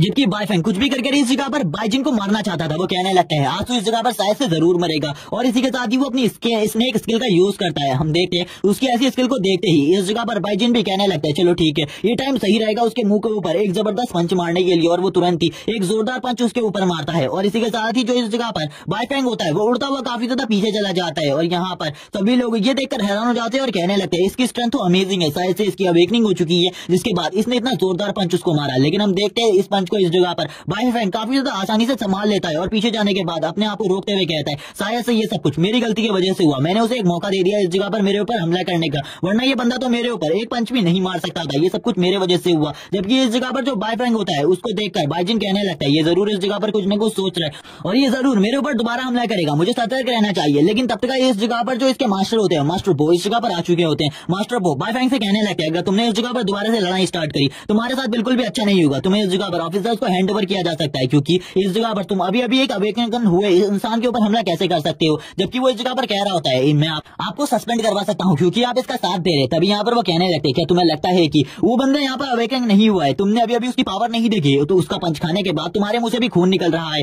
क्या तुम्हें अभी भी लगता है इस जगह पर वो बंदा अवेकन नहीं है? सभी लोग कहने लगते हैं, हाँ इस जगह पर सही में वो बंदा अवेकन हो चुका है, वरना एक ई रैंक के असिस्टेंट को इतने ज्यादा बुरे तरीके से पीटना और उसके मुंह से खून निकाल देना ये कोई नॉर्मल बात नहीं है। अब ये बात इस जगह पर बाइफैंग को भी समझ में आ चुकी थी। वो कहने लगता है, आखिरकार इसकी बॉडी के ऊपर वो पॉइजन असर क्यों नहीं कर रहा, ये बंदा मर क्यों नहीं रहा, और उसे कुछ भी समझ में नहीं आ रहा होता। तभी इस जगह पर जो वो मास्टर होते हैं वो कहने लगते हैं, इस जगह पर जो तुम्हारा क्लास है वो एक वॉरियर क्लास है, अब तुम इसका यूज कर सकते हो, क्योंकि उसने अपने बाकी के सारे क्लास को इस जगह पर हाइड कर दिया है, जिस वजह से खाली वो एक वॉरियर क्लास को ही लोगों को दिखा सकता है, वरना काफी सारे लोग जो कि काफी ज्यादा स्ट्रॉन्ग होंगे वो उसके पीछे पड़ जाएंगे इस सिटी के अंदर। सभी लोग कहने लगते हैं कि सही में हम भी जब वॉरियर बने थे इतने ही ज्यादा स्ट्रॉन्ग थे, उसने एक असैसिन के मुंह के ऊपर एक जोरदार पंच मारा जिसके बाद उसका हाल हम सभी ने देख लिया, वो सही में काफी ज्यादा स्ट्रॉन्ग है। तभी वो इस जगह पर वापस से बाइफैंग की तरफ देखता है और कहने लगता है, मेरा हिसाब अभी भी तुमसे बराबर नहीं हुआ इस जगह पर, ये एक पंच खाली एक नॉर्मल सी चीज थी, इस जगह पर हम दोनों के युद्ध का आगाज था। इसी के साथ ही इस जगह पर जो मास्टर होते हैं वो कहने लगते हैं, चलो ठीक है इस जगह पर तुमने काफी ज्यादा देरी कर दिया है, मैं तुम्हें इस गिल्ड में ले जाने के लिए कहूंगा, क्योंकि इस गिल्ड में जाने के बाद तुम्हारी प्रैक्टिस काफी ज्यादा अच्छी हो जाएगी, ये तुम्हें काफी सारे बेनिफिट्स भी देंगे और ये गिल्ड काफी ज्यादा अच्छा है। पहले इस गिल्ड को तुम्हारे फादर लीड किया करते थे, अब तुम्हें यहाँ पर एक मेंबर के रूप में काम करना चाहिए। वैसे भी तुम काफी ज्यादा लेट हो चुके हो अवेकनिंग के रूप में, इसलिए तुम्हारी अवेकनिंग लेट हुई है, इसलिए तुम्हें इस जगह पर जाना चाहिए। लेकिन तभी वो कहने लगता है, मैं इस जगह पर एग्जाम को देना चाहता हूँ और एक प्योर हंटर बनना चाहता हूँ। जिसे सुनने के बाद मास्टर को हैरान हो जाते हैं और उसे बताते हैं कि आज जो बंकर्स में काफी ज्यादा बड़ी बड़ी गाड़ियां इस जगह पर आई हैं उनमें उन्हीं हंटर्स को ले जाया जा रहा है जो कि उन टेस्ट को देना चाहते हैं, क्योंकि वो टेस्ट काफी ज्यादा खतरनाक होता है, इस वजह से उनको सिटी के बाहर ले जाया जा रहा है जिस जगह पर काफी सारे मॉन्स्टर है। तुम बिल्कुल भी गलती मत करो, तुम काफी ज्यादा मुश्किल के बाद अवेकन हुए हो, अगर तुमने ये मौके को भी गवा दिया तो जरूर तुम इस जगह पर मारे जाओगे। लेकिन यहाँ पर बाइजिन कहने लगता है, मैं इस टेस्ट को पास कर सकता हूँ, इस जगह पर आप मेरे ऊपर कॉन्फिडेंस रखिए, मुझे उसके बारे में बताइए, मैं जरूर इस टेस्ट को देना चाहूंगा। और इसी के साथ ही हमें बताया जाता है कि इस टेस्ट को देने के लिए जितने भी हंटर्स होते हैं वो काफी ज्यादा लंबे टाइम का इंतजार करते हैं और काफी ज्यादा लंबे टाइम की प्रैक्टिस के बाद ही वो लोग इस टेस्ट को देते हैं, क्योंकि इससे पहले उनकी 3 साल की स्पेशल कोर्सेज होते हैं जिनको पढ़ने के बाद ही वो लोग इस टेस्ट को दे पाते हैं, वरना उनके लिए ये टेस्ट काफी ज्यादा मुश्किल होता है। और इसी के साथ ही उन लोगों को इस टेस्ट को पास करने के रिवॉर्ड के रूप में काफी सारी चीजें मिलती है, जिनमें से जो एंशिएंट एंसेस्टर होते हैं उनका आशीर्वाद भी मिलता है, जिसके बाद उनके पास काफी ज्यादा स्ट्रेंथ आ जाती है और एक सपोर्टर भी मिलता है। इस सपोर्टर वाली चीज के बारे में आगे बताया जाएगा। जबकि मास्टर को इस जगह पर बाइजिन से कह रहे होते हैं, तुम यहाँ पर गलती कर रहे हो, लेकिन बाइजिन कहने लगता है, मास्टर मैं इस चीज को कर सकता हूँ, आप मेरे ऊपर भरोसा रखिए, मैं जरूर इस चीज को पास कर लूंगा, मेरे बारे में चिंता करने की जरूरत नहीं है, मैं जरूर इस टेस्ट को पास करूंगा और सबसे ज्यादा अच्छा स्कोर हासिल करने की कोशिश करूंगा। इसी के साथ ही हम देखते हैं वो भी इस जगह पर बाकी सारे के सारे हंटर्स के साथ इस टेस्ट को देने के लिए चला जाता है और यहाँ पर हमें बताया जाता है कि इस टेस्ट को देने के लिए लगभग 3 साल का वेट करना पड़ता है, लेकिन जो बाईजिन है वो अवेक होने के डायरेक्ट बाद इस टेस्ट को देने के लिए जा रहा है। इसलिए ये बात काफी ज्यादा अजीब है। बाईफैंग भी इस बात को नोटिस कर लेता है और यहाँ पर वो भी आया हुआ था, लेकिन वो इस टेस्ट को देने के लिए नहीं आया था क्योंकि वो इतना केपेबल नहीं था कि इस टेस्ट को दे सके। लेकिन उसके दिमाग में कोई ना कोई ऐसी चीज जरूर चल रही थी जो कि आगे आने वाले टाइम में बाईजिन को काफी ज्यादा प्रॉब्लम दे सकती थी। बाईजिन भी उसी की तरफ देख रहा होता है, तभी बताने लगता है इस जगह पर इस वर्ल्ड में जो क्रिएचर है वो बिल्कुल भी उस इलाके में अटैक नहीं करते जिस जगह पर स्टार टावर होता है। लेकिन जब इस क्रिएचर की संख्या काफी ज्यादा बढ़ जाती है, यानी कि मॉन्स्टर काफी ज्यादा तादाद में आने लगते हैं, जो डार्कनेस की पावर है वो धीरे धीरे कर बढ़ने लगती है और स्टार टावर की पावर कम होने लगती है, जिसके बाद ही जो एक बड़ी मॉन्स्टर की वेव होती है वो डायरेक्टली ह्यूमंस के ऊपर हमला कर देती है और इसका सामना करना काफी ज्यादा मुश्किल होता है ह्यूमंस के लिए, जिस वजह से जो हंटर्स हैं वो धीरे धीरे कर इन मॉन्स्टर्स को साफ करते रहते हैं और इनकी पावर्स को एब्जॉर्ब करने के बाद वो लोग अपनी पावर को बढ़ा सकते हैं। लेकिन ये काफी ज्यादा गलत रास्ता होता है पावर को बढ़ाने का, और ये इससे भी अच्छा रास्ता उनके सोल क्रिस्टल को जमा करके अपनी पावर को बढ़ाने का है, लेकिन इसमें काफी ज्यादा प्रॉब्लम का सामना करना पड़ता है। लेकिन ऐसा काफी टाइम पर हुआ है जब मॉन्स्टर्स ने ह्यूमन क्लास के ऊपर हमला किया है। उनको बचाने के लिए जितने भी हंटर्स निकले वो सभी हमारे एंसेस्टर रहे हैं, वो काफी ज्यादा स्ट्रॉन्ग थे और उनको अलग अलग रैंक्स में डिवाइड किया गया है। उन लोगों ने अपनी जान देकर उन जगहों और उन मासूम लोगों को बचाया है जो कि आने वाले टाइम में इस वर्ल्ड के सेवियर थे, इस वर्ल्ड का फ्यूचर थे, और उन लोगों को बचाने वाले ही इस जगह पर हमारे ग्रेट एंसेस्टर है, जिनका आशीर्वाद और जिनकी ब्लेसिंग्स लेने के लिए हमें ये टेस्ट देना पड़ता है। लेकिन ये टेस्ट बिल्कुल भी इतना आसान नहीं होता क्योंकि इसमें हमें काफी सारे स्ट्रॉन्ग मॉन्स्टर्स से भी सामना करना पड़ता है और अपने ग्रेट एंसेस्टर का भी सामना करना पड़ता है, जो कि काफी ज्यादा मुश्किल होता है क्योंकि इनकी पावर काफी ज्यादा होती है और अगर हम इस टेस्ट में फेल हो गए तो मारे भी जा सकते हैं। इसी के साथ ही गाड़ी का सीन दिखाया जाता है, जिस गाड़ी में अब इस जगह पर बाईजिन भी आ रहा होता है। बाईजिन इस जगह पर सभी लोगों को देख रहा होता है, लेकिन वो इस जगह पर एक किताब को पढ़ रहा था जिसमें मैजिक के बारे में काफी सारी चीजें लिखी थी। तभी इस जगह पर कुछ लोग कहने लगते हैं ये तो बाईजिन है ना, आखिरकार ये इस जगह पर क्यों आया हुआ है? मैंने तो सोचा था इसकी अभी अभी अवेकनिंग हुई है, ये इस जगह पर नहीं आएगा बल्कि प्रैक्टिस करेगा, लेकिन ये तो बेकार कचरा है जो कि इस जगह पर आ गया। बाईजिन इस जगह पर किसी की भी बात पर ध्यान नहीं देता। वो बताता है कि जब से उसके पास मैजिशियन वाला कौशल आया है वो काफी ज्यादा आसानी से किसी भी बुक को रीड कर सकता है और काफी ज्यादा जल्दी भी रीड कर सकता है। जैसे कि उसने लगभग 1 घंटे के अंदर ही यहाँ पर इस पूरी की पूरी हिस्ट्री वाली बुक को पढ़ लिया, जिसके बाद वो बताता है कि इस वर्ल्ड में जो तुम्हारा टैलेंट है उसको भी रैंक किया जाता है काफी सारे पार्ट्स में। जैसे कि किसी बंदे के पास इस जगह पर गोल्ड रैंक का टैलेंट है तो सही में वो बंदा 10,000 लोगों में से एक है जो कि इस टैलेंट को हासिल कर पाया है, जो कि काफी ज्यादा मुश्किल होता है। लेकिन कुछ भी कर इस जगह पर मुझे सिल्वर रैंक के टैलेंट को तो हासिल करना ही होगा इस टेस्ट को पास करने के बाद, कुछ भी करके। और वो इन्हीं सब बातों को सोच रहा होता है और बताता है कि अगर किसी बंदे के पास एपेक्स स्टार का टैलेंट आ जाए तो सही में वो बंदा एक जीनियस है, क्योंकि एपेक्स रैंक का टैलेंट हासिल करना काफी ज्यादा मुश्किल होता है। करोड़ों लोगों में से खाली एक बंदे को ये टैलेंट मिलता है, लेकिन काफी ज्यादा कम ही बंदे हैं इस वर्ल्ड में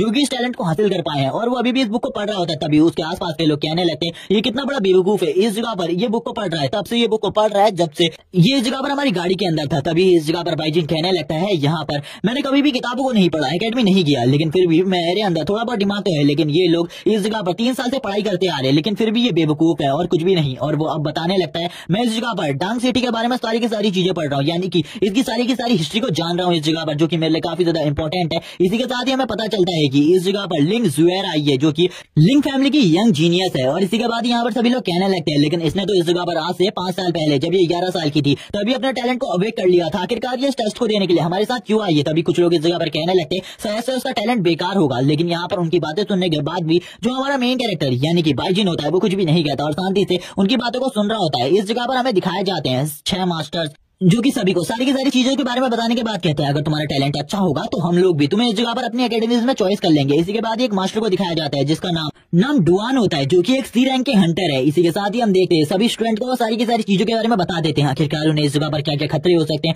और सारी चीजों के बारे में। तभी उस जगह पर 2 मास्टर्स आपस में बातें करने लगते हैं, जिसमें मास्टर डोंग होते हैं और दूसरे मास्टर इस जगह पर जी गोंग होते हैं जो कि यहाँ पर एक सी रैंक के आचार्य हैं। और इसी के साथ ही ये कहने लगते हैं इस बार शायद से मेरे लिए कुछ अच्छा है, मैंने इस जगह पर सुना ही कि इस जगह पर लिन फैमिली की यंग लेडी आई हुई है जो कि काफी ज्यादा अच्छी आर्चर है। तभी यहाँ पर जो मास्टर डोंग होते हैं वो कहने लगते हैं शायद से वो तुम्हारे क्लैन में ज्वाइन हो सकती है। और इसी तरीके से ये दोनों इस जगह पर बहस करने लगते हैं और इनकी बहस होती है कि लिंग जुएर को आखिरकार कौन इस जगह पर अपने गिल्ड में रखेगा। और यहाँ पर इसी वजह से ये लोग इस तरीके से बात कर रहे होते हैं। तभी यहाँ पर हम देखते हैं उन लोगों को शांत करवा दिया जाता है और सभी स्टूडेंट से कहा जाता है कि अब इस जगह पर सभी के सभी मास्टर ने तुम्हें सारी की सारी बातें बता दी है, जिस वजह से अब तुम लोगों को जल्द ही उस जगह पर जाना होगा। हमें इस जगह पर 2 ही मास्टर्स को दिखाया जाता है, बाकी सिर्फ 6 गिल्ड लीडर्स में से किसी का भी और का चेहरा नहीं दिखाया जाता और ना ही उनके रैंक्स के बारे में कुछ बताया जाता है। इसी के बाद ही जो मास्टर्स होते हैं वो कहने लगते हैं चलो ठीक है शायद से अब तुम लोग इस जगह पर टेस्ट देने के लिए तैयार हो तो तैयार हो जाओ अब उस वर्ल्ड में जाने के लिए जिस जगह पर तुम्हारे एंसेस्टर्स हैं, और तुम्हें जरूर उस जगह पर जाकर अपने एंसेस्टर्स के आशीर्वाद को प्राप्त करना होगा और अपने लिए एक काफी ज्यादा अच्छा सपोर्टर ढूंढना। और सपोर्टर के बारे में आगे बताया जाएगा, जैसे कि मैंने पहले भी कहा था। इसी के साथ ही जो मास्टर शी होते हैं वो इस जगह पर कहने लगते हैं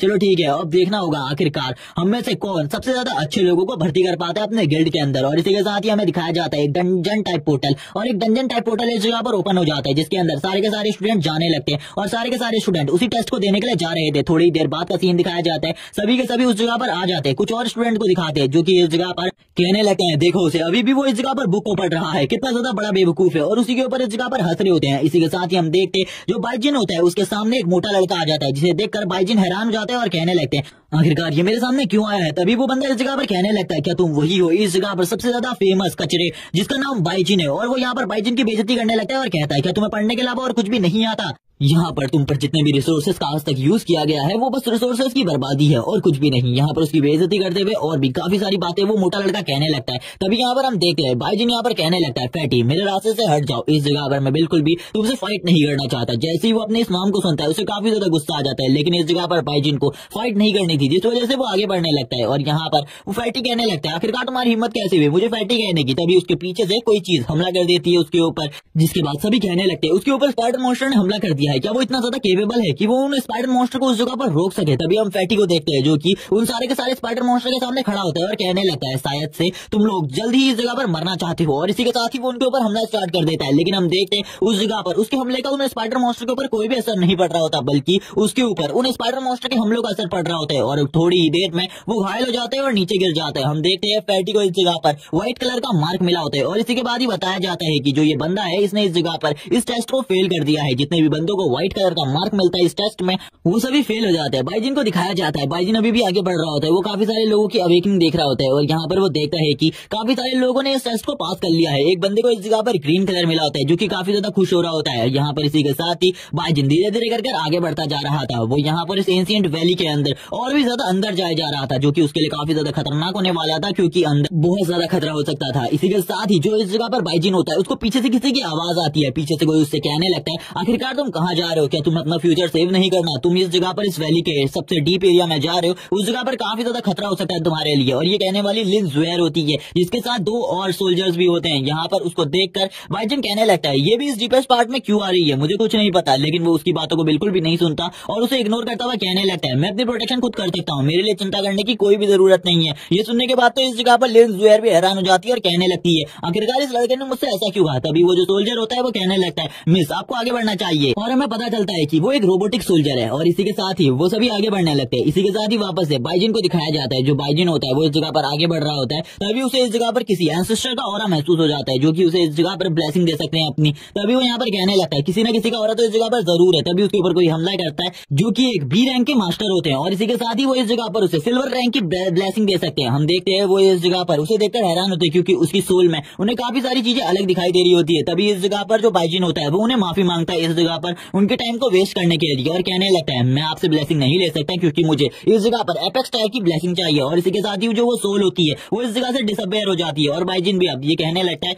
मुझे यहाँ पर एपेक्स टायर की ब्लेसिंग चाहिए ही चाहिए कुछ भी कर, क्योंकि अगर मुझे वो नहीं मिली तो मैं अपनी पावर को और ज्यादा बूस्ट अप नहीं कर पाऊंगा। और इसी के साथ ही वो आगे बढ़ने लगता है अपने मैप में देखकर, और मैप में देखते हुए वो काफी ज्यादा डीपेस्ट पार्ट में आगे बढ़ रहा था। अपने मैप में देखते हुए कहने लगता है एपेक्स टायर की ब्लेसिंग गॉड्स इसी जगह पर होने चाहिए, यानी कि वो एंसेस्टर इसी जगह पर होने चाहिए। तभी उसे इस जगह पर किसी का स्ट्रॉन्ग ऑरा महसूस होता है, लेकिन उसे पता था इस जगह पर बिल्कुल भी एपेक्स टायर की एंसेस्टर सोल नहीं हो सकती, उसके लिए उसे आगे जाना पड़ेगा। हम देखते हैं उसके पीछे से कोई काफी ज्यादा तेजी से गुजरता है, जो कि इस जगह पर वापस से दो और सोल्स होती है, और ये भी एंसेस्टर सोल होती है, लेकिन ये भी सिल्वर रैंक की होती है, जिस वजह से इस जगह पर बाइजिन उनसे भी माफी मांगता है इस जगह पर, और कहने लगता है मैं इस जगह पर आप लोगों के टेस्ट को पास नहीं कर सकता क्योंकि मुझे एपेक्स टायर की ब्लेसिंग चाहिए, जिस वजह से मैं और भी ज्यादा डीपेस्ट पार्ट में जा रहा हूँ, इसलिए मुझे माफ कर देना इस जगह पर। और काफी ज्यादा तेजी से आगे बढ़ने लगता है उन लोगों को बाय कहकर, क्योंकि अगर वो सीधे सीधे इनसे मुकाबला करे तो उसका कोई भी मुकाबला नहीं है, यहाँ पर वो इजीली हार जाएगा इन एंसेस्ट्रल सोल से, इसीलिए वो आगे जाना चाहता है। हम देखते हैं उसे ऐसे ही काफी सारे सोल्स मिलती है और वो बार बार सभी को सारी की सारी बातें बता रहा होता है और सभी से माफी मांगते हुए आगे बढ़ने लगता है। इसी के साथ ही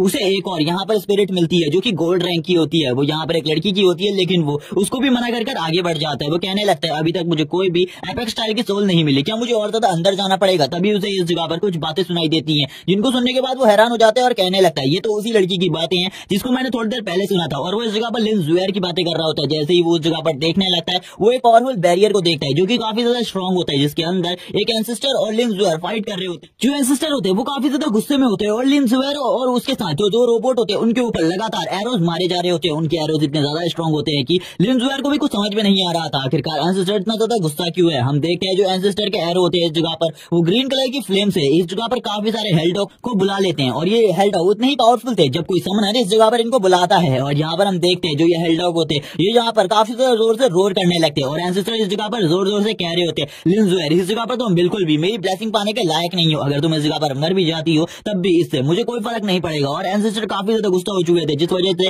वो लिन ज़ुएर के ऊपर बहुत ज्यादा पावर से हमला कर रहे थे। वो बिल्कुल भी नहीं चाहते थे इस जगह पर जो लिन ज़ुएर है उसको इस जगह पर ब्लेसिंग मिले। और इसी के साथ ही हम लिन ज़ुएर के साथ आए दोनों सोल्जर रोबोट्स को देखते जिनकी हालत काफी ज्यादा खराब हो चुकी थी। लिन ज़ुएर इस जगह पर कहने लगती है मेरे फादर और मेरे फैमिली मेंबर्स कहते आए हैं इस जगह पर मैं उनकी फैमिली का फ्यूचर हूँ और काफी ज्यादा स्ट्रॉन्ग भी हूँ उनकी फैमिली में, लेकिन फिर भी इस जगह पर एंसेस्टर मेरे से ऐसा क्यों कह रहे हैं कि मैं इस जगह पर बिल्कुल भी काबिल नहीं हूँ उनकी ब्लेसिंग्स को लेने के लिए। हम देखते हैं लिन ज़ुएर के एरोज के ऊपर इस जगह पर जो एंसेस्टर होते हैं वो अपने एरोज को मारते हैं, जिस वजह से लिन ज़ुएर के एरोज इस जगह पर पूरे तरीके से डिसअपेयर हो जाते हैं, और काफी ज्यादा पावरफुल हेल्डॉग्स भी इस जगह पर अपेयर होने लगते हैं, जिससे लिन ज़ुएर को काफी ज्यादा प्रॉब्लम हो रही थी। तभी वो दोनों जो गार्ड्स होते हैं वो भी लिन ज़ुएर की तरफ आ जाते हैं इस जगह पर फाइट करने के लिए। हम देखते हैं जिस बैरियर को इस जगह पर क्रिएट किया गया था अपनी फुल फोर्स के साथ वो बैरियर भी इस जगह पर डेसिपेट होने लगता है, और यहाँ पर लिन ज़ुएर डायरेक्टली अपने एंसेस्टर के सामने खड़ी थी और उसके लिए अब और भी ज्यादा समस्याएं बढ़ती जा रही थी। तभी जो उसका एक गार्ड होता है वो तो इस जगह पर मर जाता है, लेकिन जो दूसरा गार्ड होता है वो इस जगह पर अभी भी एंसेस्टर से लिन ज़ुएर की प्रोटेक्शन कर रहा होता है। लिन ज़ुएर को देखकर ऐसा लग रहा था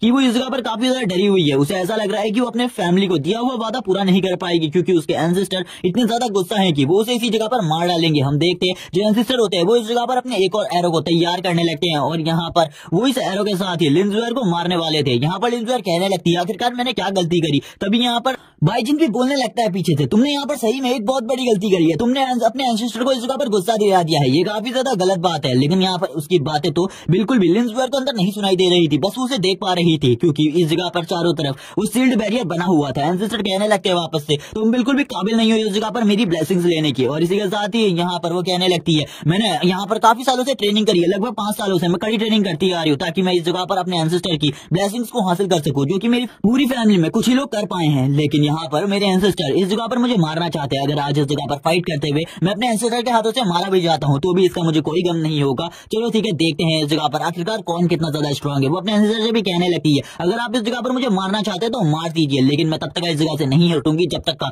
मुझे आपकी ब्लेसिंग्स हासिल नहीं हो जाती। और इसी के साथ ही वो भी अपने एंसेस्टर के ऊपर अटैक करने के लिए अपने एरोस को निकालने लगती है। तभी उसके जो ऑरा होता है वो इस जगह पर गोल्डन कलर में ग्लो करने लगता है। यहाँ पर लिन ज़ुएर से अब बाइजिन कहने लगता है इस जगह पर जो ये टेस्ट था ये इस जगह पर तुम्हारी बहादुरी का था, जिस वजह से तुम हार रही थी क्योंकि तुम इस जगह पर 2 गार्ड सोल्जर्स को लेकर आई थी पहले, लेकिन जैसे ही वो गार्ड सोल्जर इस जगह पर मर गए और तुमने इन बातों को किया तभी इस जगह पर तुम्हारे एंसेस्टर ने तुम्हें इस टेस्ट में पास कर दिया। वो ये सुनने के बाद हैरान हो जाती है और कहने लगती है इस जैसा लड़का आखिरकार हमारी सिटी के अंदर कर क्या रहा है, ये तो सही में एक ग्रेट जीनियस है, आखिरकार ऐसा एक जीनियस हमारी सिटी के अंदर क्या कर रहा है। तभी यहाँ पर जो बैरियर होता है वो थोड़ी देर में डेसिपेट हो जाता है। हम देखते हैं अच्छे तरीके से डेसिपेट होने के बाद जो उसके एंसेस्टर सोल होती है वो इस जगह पर तैयार हो जाती है उसके साथ एक कॉन्ट्रैक्ट करने के लिए, और तुरंत ही उसे अपनी एंसेस्टर पावर भी दे देती है। यहाँ पर उसके माथे के ऊपर एक मार्क आ जाता है जो कि गोल्डन कलर का होता है, और इसी के साथ ही अब उसे अपने एंसेस्टर की ब्लेसिंग मिल चुकी थी। इसी के साथ ही अब इस जगह से वो जाने लगता है। यहाँ पर बाइजिन कहता है उसे इस जगह पर ब्लेसिंग मिल चुकी है, लेकिन इस ब्लेसिंग को लेने के लिए काफी सारे लोगों की जान भी चली जाती है, जैसे कि उस मोटे लड़के की जाने ही वाली थी। अगर उस जगह पर कोई और हंटर नहीं होता तो सही में वो जो वहाँ पर आंट्स थी वो सही में उसे मार डालती। अब यहाँ पर वो लड़की काफी ज्यादा खुश हो जाती है। लिन ज़ुएर कहने लगती है तुम तो सही में जीनियस हो, जबकि अब बाइजिन इस जगह पर सोचने लगता है इसे तो इस जगह पर अपने काम की चीजें मिल गई, लेकिन मुझे अभी तक वो चीजें नहीं मिली जो कि मुझे चाहिए थी। इसी के साथ लिन ज़ुएर उसे ओके और थैंक्स कहती है इस जगह पर, और यहाँ पर उसी की तरफ देखने लगती है। हम देखते हैं लिन ज़ुएर कहने लगती है आखिरकार ये लड़का कहाँ से आया है और ये कौन है, मुझे इसके बारे में क्यों नहीं पता। लेकिन तभी वो इस जगह पर हैरान हो जाती है क्योंकि यहाँ पर बाइजिन एक और हरकत कर देता है, क्योंकि अब वो और ज्यादा डीपेस्ट पार्ट में जा रहा था। तो यहाँ पर वो हैरान होते हुए कहने लगती है क्या तुम्हें पता नहीं है यहाँ पर ये इस हिस्से का सबसे ज्यादा डीपेस्ट पार्ट है, तुम और भी ज्यादा अंदर जा रहे हो, अंदर काफी ज्यादा खतरा हो सकता है, तुम्हें अंदर नहीं जाना चाहिए। उसकी बातें सुनने के बाद बाइजिन कहने कहने लगता है, हाँ मुझे पता है तुम्हें अभी इस जगह से चले जाना चाहिए, क्योंकि इस जगह पर काफी सारी जो एंसेस्ट्रल सोल होती हैं वो करप्ट हो चुकी हैं, जिस वजह से वो कभी भी तुम्हारे ऊपर हमला कर सकती है। लेकिन यहाँ पर तुम्हारे पास एक एंसेस्टर की ही ब्लेसिंग है। तभी यहाँ पर वो कहने लगती है, ये लड़का तो सही में पागल है, ये डीपेस्ट पार्ट में जा रहा है, उस जगह पर जाना नामुमकिन है। अगर उस जगह पर कोई भी बंदा जाता है तो कंफर्म है उसका इस जगह पर मरना। उस जगह से आज तक कोई भी जिंदा वापस नहीं आया। इसी के साथ ही एंसेस्ट्रल लैंड का सीन दिखाया जाता है। हम देखते हैं एक बहुत बड़े दरवाजे को, जो कि इस जगह पर चेन से कवर्ड होता है। तभी यहाँ पर हमारा मेन कैरेक्टर आते हुए कहने लगता है, शायद से ये वही वैली है जिसके बारे में बुक में काफी सारी बातें की गई है, बट मुझे इस वैली के बारे में ज्यादा चीजें नहीं पता, लेकिन इस जगह पर सही में वो चीजें होनी चाहिए, यानी कि वो एपेक्स टायर की सोल्स। और इसी के साथ ही वो भी तैयार हो जाता है और कहने लगता है, चलो ठीक है देखते हैं आखिरकार इस वैली के अंदर क्या चीजें हैं, क्योंकि इस बुक में भी इन सभी चीजों के बारे में कुछ भी नहीं लिखा गया है। क्योंकि आज से पहले 100 सालों तक इस वैली के अंदर कोई भी नहीं आया, यानी कि गोल्डन रैंक से ऊपर एपेक्स टायर की रैंक को हासिल करने के लिए कोई भी नहीं आया। लेकिन इस जगह पर जैसे ही वो आता है उसके ऊपर एक बहुत ज्यादा पावरफुल प्रेशर पड़ने लगता है, जिसके साथ ही उसकी हड्डियों में भी दर्द होने लगता है। वो कहने लगता है, मेरे सामने एक बहुत बड़ा बीस्ट है, जो कि एक हेलाउंड है, जो कि एक डी रैंक का हेलाउंड है, जिसके पास इस जगह पर टोटल स्पिरिट एनर्जी 900 प्लस है। लेकिन इस टाइम पर मेरे पास जो स्पिरिट एनर्जी है वो खाली 30 प्लस है। इस वजह से काफी ज्यादा प्रॉब्लम हो रही है मुझे इसके प्रेशर को सहने में, और ज्यादा टाइम तक मैं इसके प्रेशर को इस तरीके से नहीं झेल सकता। ये तो काफी ज्यादा मुश्किल है अंदर जाना। इसलिए मुझे इस जगह पर सबसे पहले काफी सारी स्पिरिट एनर्जी को अपनी बॉडी के अंदर एब्जॉर्ब करना होगा, और इसी के साथ ही वो सारी की सारी आसपास की स्पिरिट एनर्जी को अपनी बॉडी के अंदर एब्जॉर्ब करने लगता है। वो काफी ज्यादा अमाउंट में स्पिरिट एनर्जी को एब्जॉर्ब कर रहा होता है, जिस वजह से आसपास में जितने भी लोग थे उनको भी प्रॉब्लम हो रही थी। वो इस जगह पर कहने लगता है, मैं जितनी भी इस जगह पर स्पिरिट एनर्जी को एब्जॉर्ब कर रहा हूँ वो सारी की सारी मेरे काम आने वाली है। और वो ये भी बताता है, वो अपनी पिछली लाइफ की स्पीड से काफी ज्यादा तेजी से इस टाइम पर स्पिरिट एनर्जी को एब्जॉर्ब कर पा रहा है, क्योंकि उसने 6 पाथ ऑफ रीइंकार्नेशन को कल्टीवेट किया है। इस टेक्निक को कल्टीवेट करने के बाद किसी भी बंदे की पावर नेक्स्ट लेवल पर पहुंच जाती है। और वो ये भी बताता है कि उसके पास काफी सारी ऐसी एपेक्स रैंक की टेक्निक है जिसके बारे में कोई भी नहीं जानता। काफी सारे ऐसे मिशंस थे जो कि मैंने अकेले किए थे अपने स्टूडेंट के बिना, और उस टाइम पर मुझे ये स्किल्स मिली थी। इन स्किल्स का यूज करते हुए इस जगह पर मैं काफी ज्यादा स्ट्रॉन्ग बन सकता हूँ। हम देखते हैं वो काफी सारी स्पिरिचुअल एनर्जी को एब्जॉर्ब कर रहा होता है। वो बताता है कि इस जगह पर यानी कि एंसेस्ट्रल लैंड के अंदर सभी लोग यहाँ पर अपने एंसेस्टर्स का आशीर्वाद देने के लिए आते हैं, लेकिन उनको बिल्कुल भी नहीं पता इस जगह पर अगर कोई भी बंदा कल्टीवेट करे वो अपनी स्पिरिट एनर्जी को काफी ज्यादा बढ़ा सकता है, और धीरे धीरे कर जो उसकी स्पिरिट एनर्जी का अमाउंट होता है वो 52 तक पहुंच जाता है। वो कहने लगता है ये जगह सबसे ज्यादा अच्छी है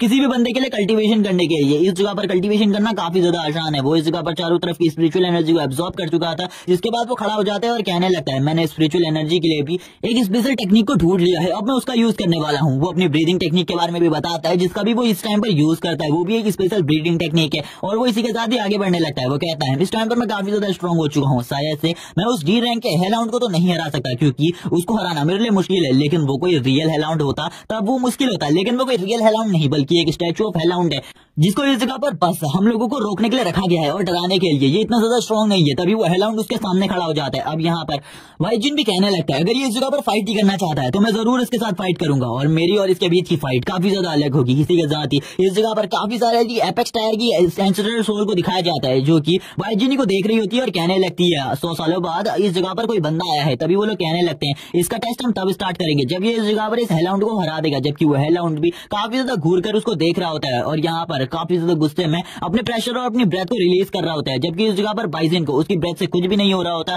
क्योंकि उसने अपनी ब्रेथ को भी काफी ज्यादा बढ़ा लिया था, और इस टाइम तक उसकी पावर भी नेक्स्ट लेवल पर पहुंच गई थी। इसी के साथ ही दोनों ही अपने अपने ऑरास को रिलीज करते हैं। इस जगह पर जो हेलाउंड का ऑरा होता है वो काफी ज्यादा होता है, जिस वजह से इस जगह पर बाइजिन को भी पता चल जाता है कि वो हेलाउंड यहाँ पर एक स्टैचू की फॉर्म में भले क्यों ना हो, फिर भी वो काफी ज्यादा स्ट्रॉन्ग है, उसको हराना काफी ज्यादा मुश्किल हो सकता है। लेकिन मेरे पास यहाँ पर काफी टाइम का फाइटिंग एक्सपीरियंस है, जिस वजह से इस जगह पर मेरे लिए फाइट करना आसान है। और वो इसी के साथ ही अपनी क्यूआई टेक्निक का यूज करने लगता है, अपनी स्पेशल क्यूआई टेक्निक का, और उसी का यूज करते हुए उस हेलाउंड के ऊपर हमले कर रहा होता है। जहां पर जो हेलाउंड होता है उसके हमलों की वजह से उसे भी काफी ज्यादा गुस्सा आ रहा था। बड़ी मुश्किल के साथ ही इस जगह पर बाइजिन उसके ऊपर एक स्क्रैच लगाने में सक्षम होता है। वो कहने लगता है, मुझे बिल्कुल भी नहीं पता इस स्क्रैच को लगाने के लिए मुझे कितनी % पावर का यूज करना पड़ा, लेकिन ये इस हेलाउंड को एक खरोच पहुंचाने जैसा है। ये काफी ज्यादा पावरफुल है, इसका सामना मैं बिल्कुल भी नहीं कर सकता। मुझे इस जगह पर इसकी बॉडी से सारी की सारी क्यूई को इस जगह पर अपनी बॉडी के अंदर ट्रांसफर करना होगा, जिसके बाद ही इस जगह पर ये मारा जाएगा अपने आप, क्योंकि ये एक स्टैचू है। इसी के साथ ही अब वो समझ जाता है आखिरकार उसे इस जगह पर क्या करना है। हेलाउंड के प्रेशर की वजह से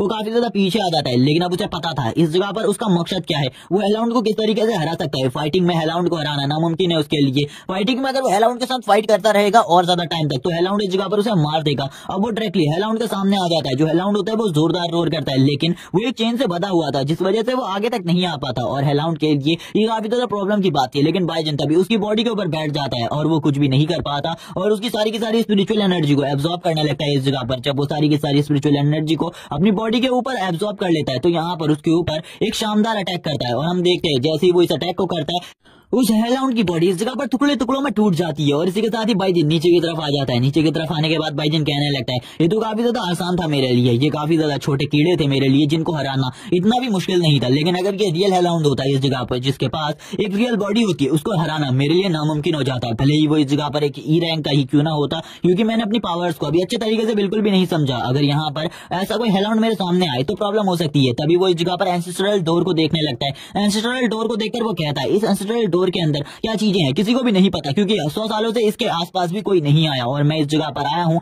मुझे इस जगह पर पता करना चाहिए आखिरकार रियल में इस जगह पर क्या चीज है जो कि लोगों को अंदर आने से रोकती है, क्योंकि एपेक्स टायर के टैलेंट को लेना ऐसा कोई भी आसान बात नहीं है। इसके लिए काफी ज्यादा खतरनाक टेस्ट होता होगा। मुझे लगता है कि इसके लिए इस जगह पर एक डेथ मैच तो जरूरी लड़ना पड़ता होगा और इसी के साथ ही वो आगे बढ़ रहा होता है। आगे वो लगातार बढ़ता ही जाता है। वो कहने लगता है अभी तक मुझे कोई भी चीज दिखाई नहीं दे रही, आखिरकार क्या प्रॉब्लम है इस जगह पर, अभी तक मैं उस जगह पर क्या नहीं पहुंचा। तभी हम देखते हैं जो एंसेस्ट्रल लैंड होती है उसका दरवाजा पूरे तरीके से ओपन हो जाता है उसके सामने। जैसे ही वो एंसेस्ट्रल लैंड के अंदर आता है वो देखता है कि उसके चारों तरफ काफी सारी फ्लेमिंग चीजें जल रही होती है। वो यहाँ पर काफी सारी अलग अलग चीजों को देखता है। ये चीजें उसके लिए काफी ज्यादा शॉकिंग थी, क्योंकि उसने बिल्कुल भी नहीं सोचा था एंसेस्ट्रल लैंड के अंदर ये सारी चीजें भी उसे मिलेंगी। वो कहने लगता है आखिरकार ऐसा कैसे हो सकता है, बाहर का जो इलाका है वो बिल्कुल भी ऐसा नहीं है, लेकिन इस जगह पर ये चीज काफी ज्यादा अजीब है। लेकिन तभी उसके ऊपर कोई चीज अटैक कर देती है जिसे देखकर वो हैरान हो जाता है और कहने लगता है ये तो इस जगह पर किसी एस रैंक के स्वॉर्ड मास्टर का हमला है। अच्छा हुआ मैंने इस हमले को इस जगह पर डॉज कर दिया, अगर मैंने इस हमले को डॉज नहीं किया होता इस जगह पर तो सही में मेरा मरना तय होता। हम देखते हैं सही में इस जगह पर एक एस रैंक का स्वॉर्ड मास्टर उसके ऊपर हमला कर रहा होता है। वो अपने प्रेशर के साथ ही बाइजिन की हालत को खराब कर देता है। बाइजिन कहने लगता है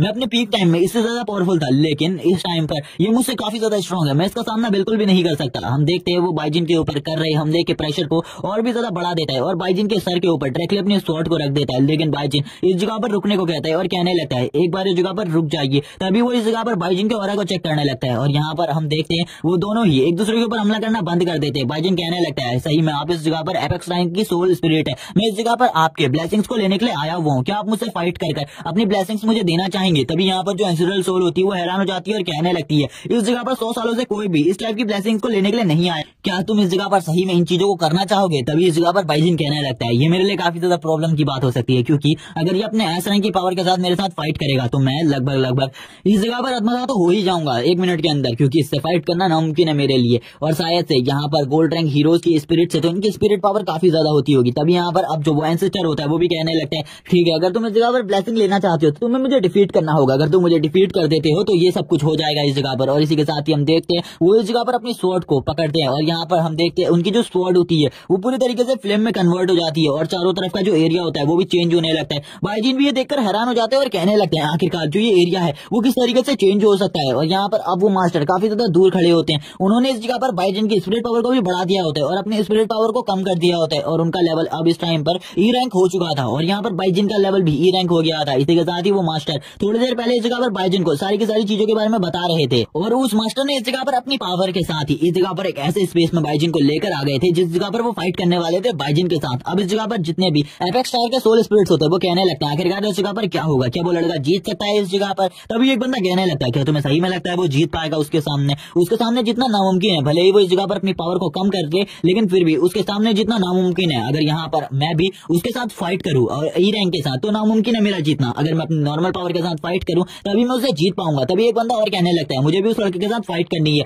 तभी इस जगह पर जो इन सभी का लीडर होता है वो सभी को शांत करवाता है और कहने लगते हैं आखिरकार तुम एक बच्चे के पीछे इस तरीके से क्यों पड़े हो। इस जगह पर एक पहला बच्चा है जो कि इस जगह पर आने की हिम्मत किया है, इसीलिए उस बंदे को हमें इस जगह पर इजीली अपना आशीर्वाद दे देना चाहिए। लेकिन बाकी कोई भी एग्री नहीं हो रहा होता। बाइजिन को दिखाते जो बाइजिन होता है वो कहने लगता है इस पावर को मैं फील कर पा रहा हूँ, ये काफी ज्यादा अमेजिंग है। तभी हम देखते हैं जो इस जगह पर वो सोल होती है वो अपने स्वॉर्ड को फेंक देती है और बाइजिन से कहने लगती है तुम्हें यहाँ पर मुझे एक कदम पीछे हटाना है जिसके बाद मैं इस जगह पर हार जाऊंगा, मैं तुम्हारे लिए इसी शर्त को रखना चाहूंगा, मैं काफी ज्यादा इजी हो रहा हूँ तुमसे। बाइजिन यहाँ पर कहने लगता है शायद से वो इस जगह पर समझ रहा है कि उसके पास एस रैंक का एक्सपीरियंस है और एस रैंक भी है जिस वजह से वो काफी ज्यादा इजीली मुझे डिफीट कर सकता है। लेकिन अपने पीक टाइम में मैं इस जगह पर ट्रिपल एस रैंक का वॉर गॉड था और मेरे सामने जीतना नामुमकिन था किसी भी बंदे के लिए। लेकिन यहाँ पर अगर इसको लग रहा है ये इजी है तो ठीक है, मैं इसे ये इजी एक्सपीरियंस करवाता हूँ। तभी वो इस जगह पर अपनी स्वॉर्ड टेक्निक को यूज करता है। जैसे ही वो इस स्वॉर्ड टेक्निक को देखता है, वो एस रैंक का स्वॉर्ड एंसेस्टर भी हैरान रह जाता है और कहने लगता है ये स्वॉर्ड टेक्निक आखिरकार इस बंदे के पास कहाँ से आई। अपने हाथों से मैं इसे डॉस तो कर रहा हूँ और यहाँ पर अपने हाथों से इसे रिफ्लेक्ट भी कर रहा हूँ,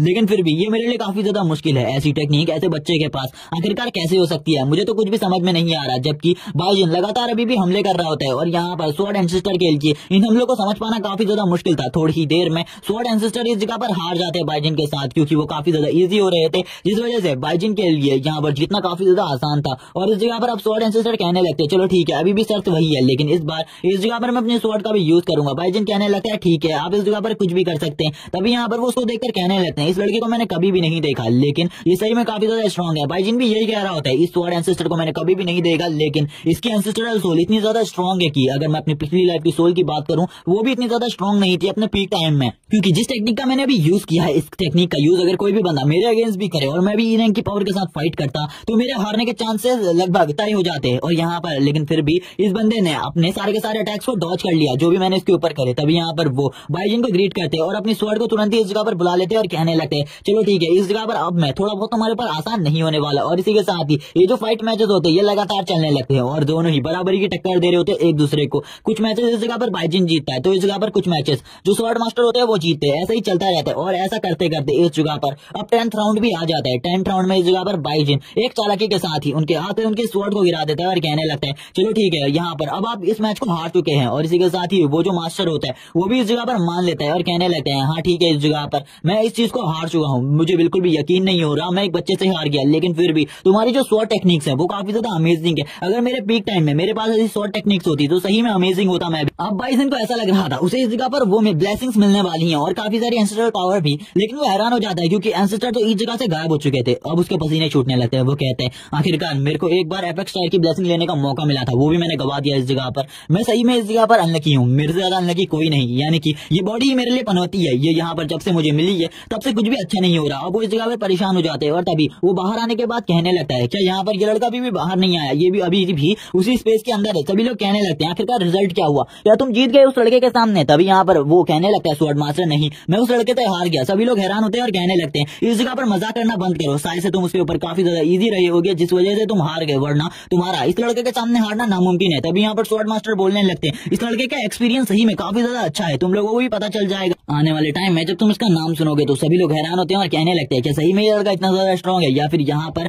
ये खाली बकवास कर रहा है, क्योंकि मुझे बिल्कुल भी नहीं लगता है कोई बंदा इसको स्वॉर्ड्समैनशिप में हरा सकता है। यहाँ पर अब वो स्वॉर्ड मास्टर भी कहने लगता है मैं यहाँ पर मजाक नहीं कर रहा हूँ, मैंने सही में अपनी फुल पावर के साथ ही उसके ऊपर अटैक किया था, ई रैंक की फुल पावर, लेकिन फिर भी मैं उसे नहीं हरा पाया। और यहाँ पर वो अपनी सारी की सारी सिचुएशन अब बताने लगता है। अब यहाँ पर वो लोग कहने लगते हैं लिन भाई हमें बिल्कुल भी नहीं लगता इस जगह पर तुम उससे हार सकते हो। और हमें बताया जाता है ये जो स्वॉर्ड मास्टर है इसका नाम लिन भाई है। अब इस जगह पर जितनी भी एंसेस्ट्रल सोल होती है उनमें से कुछ सोल्स कहने लगती है हमें भी एक बार इस लड़के के साथ फाइट करके देखनी है, सही में वो इतना ज्यादा स्ट्रॉन्ग है या फिर यहाँ पर लिन भाई खाली उस लड़के को पावरफुल दिखाने के लिए ये सब कर रहा है। और इसी के साथ ही हमें दिखाया जाता है उस बैटल ग्राउंड में इस जगह पर सारी की सारी एंसेस्ट्रल सोल आ जाती है, जिनको देखने के बाद बाइजिन हैरान। और यहाँ पर बाइजिन कहने लगता है अब इस जगह पर क्या होने वाला है मेरे साथ। इस जगह पर इन सभी की पावर लेवल तो ई रैंक की है, लेकिन फिर भी मुझे काफी ज्यादा अलग सा ऑरा महसूस हो रहा है। इन लोगों के पास काफी ज्यादा ऐसी पावर थे जिनके बारे में मैं नहीं जानता। हम देखते हैं वो 6 के 6 इस जगह पर बाइजिन के सामने खड़े होते हैं और बाइजिन से कहने लगते हैं इस जगह पर हम भी तुमसे फाइट करना चाहते हैं और देखना चाहते हैं आखिरकार तुम्हारा जो टैलेंट है वो कितना ज्यादा अच्छा है। और वो बाइजिन का जो लेवल होता है उसको बढ़ा देते हैं और बाइजिन के लेवल को बढ़ाकर बी रैंक कर देते हैं कुछ टाइम के लिए, और उन सभी का लेवल इस जगह पर ई रैंक होता है। और वो मास्टर कहने लगते हैं अगर इस जगह पर हम लोग इस मैच को जीतते हैं तो इस जगह पर तुम्हारी जान चली जाएगी, लेकिन अगर तुम इस जगह पर इस मैच को जीतते हो तो तुम्हें काफी ज्यादा फायदा होगा, क्योंकि हम 6 के 6 यहाँ पर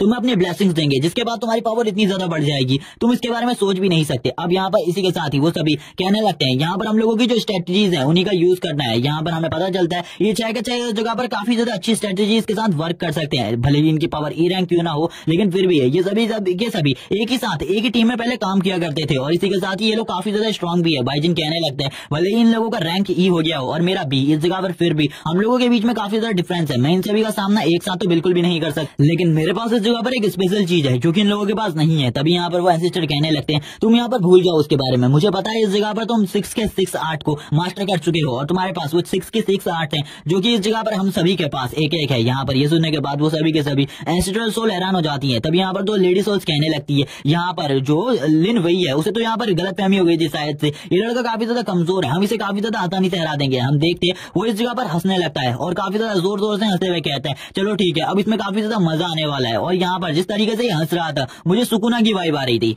और इसी के साथ ही वो अपनी पावर को रिलीज करने लगता है और कहता है मैं भी यहाँ पर फाइट के लिए पूरे तरीके से तैयार हूँ। और इसी के साथ ही वो सभी भी पूरे तरीके से तैयार हो जाते हैं फाइट के लिए। और इस जगह पर एक अमेजिंग फाइट होने वाली थी अब इन सभी के बीच में, क्योंकि ये सभी के सभी इस जगह पर काफी ज्यादा स्ट्रॉन्ग थे और इनके पास काफी सारी ऐसी पावर्स थी जिनके बारे में कोई भी नहीं जानता था। हम देखते हैं यहाँ पर बाइजिन कहने लगता है मैं पूरे तरीके से तैयार हूँ, मैं इस बंदे को तो पूरे तरीके से खत्म कर सकता हूँ एक ही बार से। तभी हम देखते हैं वो सभी काफी ज्यादा तेजी से आगे बढ़ने लगते हैं। उनके पास वो हर टाइप की आर्ट होती है जिसके बारे में वो लोग जानते थे, जबकि बाइजिन इन सभी चीजों के बारे में अभी अच्छे तरीके से नहीं जानता था, इन सभी के अटैक्स के बारे में। तभी वो कहने लगता है कहीं मेरे ऊपर असैसिन तो हमला नहीं कर रहा, क्योंकि असैसिन की स्पीड काफी ज्यादा फास्ट होती है, वो काफी ज्यादा जल्दी से मेरे पास आकर मेरे ऊपर हमला कर सकता है। तभी वो सामने देखता है जो एंसेस्टर है उनके पास में से एक बंदा गायब हो चुका है, जो कि और कोई नहीं बल्कि असैसिन है, जो कि उसके काफी ज्यादा करीब आ चुका है। और यहाँ पर उसके करीब आने के बाद अब उसके ऊपर हमला करने वाला था। बाइजिन कहने लगता है मैंने यहाँ पर सही चीजें सोची थी, वो मेरे काफी ज्यादा करीब आ चुका है एक मौका देखकर, अब यहाँ पर मेरे पास बिल्कुल भी कोई चांस नहीं है और यहाँ पर मुझे उसके ऊपर डायरेक्टली हिट करना होगा, वरना इस जगह पर मैं बच नहीं सकता। तभी वो यहाँ पर अपनी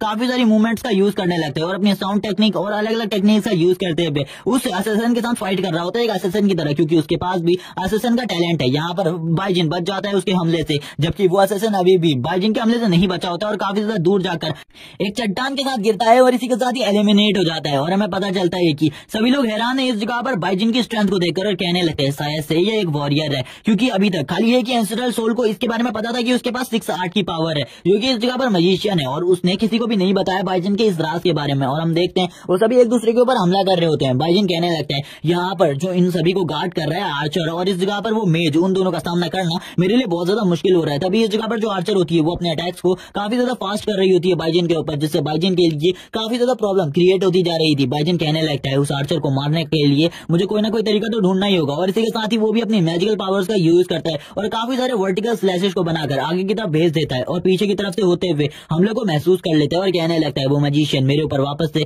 कोई हमला कर रहा है। और वो तुरंत ही अपनी असैसिन टेक्निक्स का यूज कर काफी ज्यादा तेजी से आगे की तरफ बढ़ने लगता है मजिशियन के ऊपर और कहने लगता है जब एक मजिशियन के सामने इस जगह पर एक वॉरियर खड़ा होता है तो मजिशियन बिल्कुल भी उस वॉरियर के सामने किसी भी काम का नहीं रहता, वो वॉरियर काफी ज्यादा आसानी से उस मजिशियन को नीचे गिरा सकता है, यानी कि खत्म कर सकता है। और इसी के साथ जो वो ओल्ड मेज होता है वो इसी के साथ ही दीवार से टकरा जाते हैं और इस जगह पर एलिमिनेट हो जाते हैं। और इसी के साथ ही अब बाइजिन कहने लगता है अब इस जगह पर और किसी की बारी नहीं बल्कि उस आर्चर की है, जो कि मेरे ऊपर लगातार हमले कर रही है और इसके हमले की वजह से मेरे लिए काफी ज्यादा प्रॉब्लम क्रिएट होती जा रही है। बाइजिन के ऊपर लगातार हमले हो रहे होते हैं, जो वो आर्चर होती है वो काफी ज्यादा लगातार हमले कर रही थी, जबकि बाइजिन भी अपने मैजिक के साथ उसके ऊपर हमले कर रहा होता है। तभी वो एक काफी ज्यादा फोर्सफुल बीम को रिलीज कर उसे काफी ज्यादा दूर पटक देता है। अब हमें दिखाया जाता है इस जगह पर 2 लोग अभी भी बचे हुए थे, जो कि और कोई नहीं बल्कि इस जगह पर टैंक और समनर होती है। जो समनर होती है वो कहने लगती है चलो ठीक है अब इस जगह पर टाइम आ चुका है मेरी पावर का यूज करने का, और वो तुरंत ही एक बहुत बड़े बियर को क्रिएट कर लेती है। और यहाँ पर अब वो जो बियर होता है वो अपनी ब्रेथ को रिलीज करने लगता है, जिस वजह से बाइजिन की प्रॉब्लम क्रिएट हो रही थी, जबकि जो वो टैंक होता है वो अपनी पावर से बाइजिन को पकड़ लेता है और इसी के साथ ही उस जगह पर रोक देता है, जिस वजह से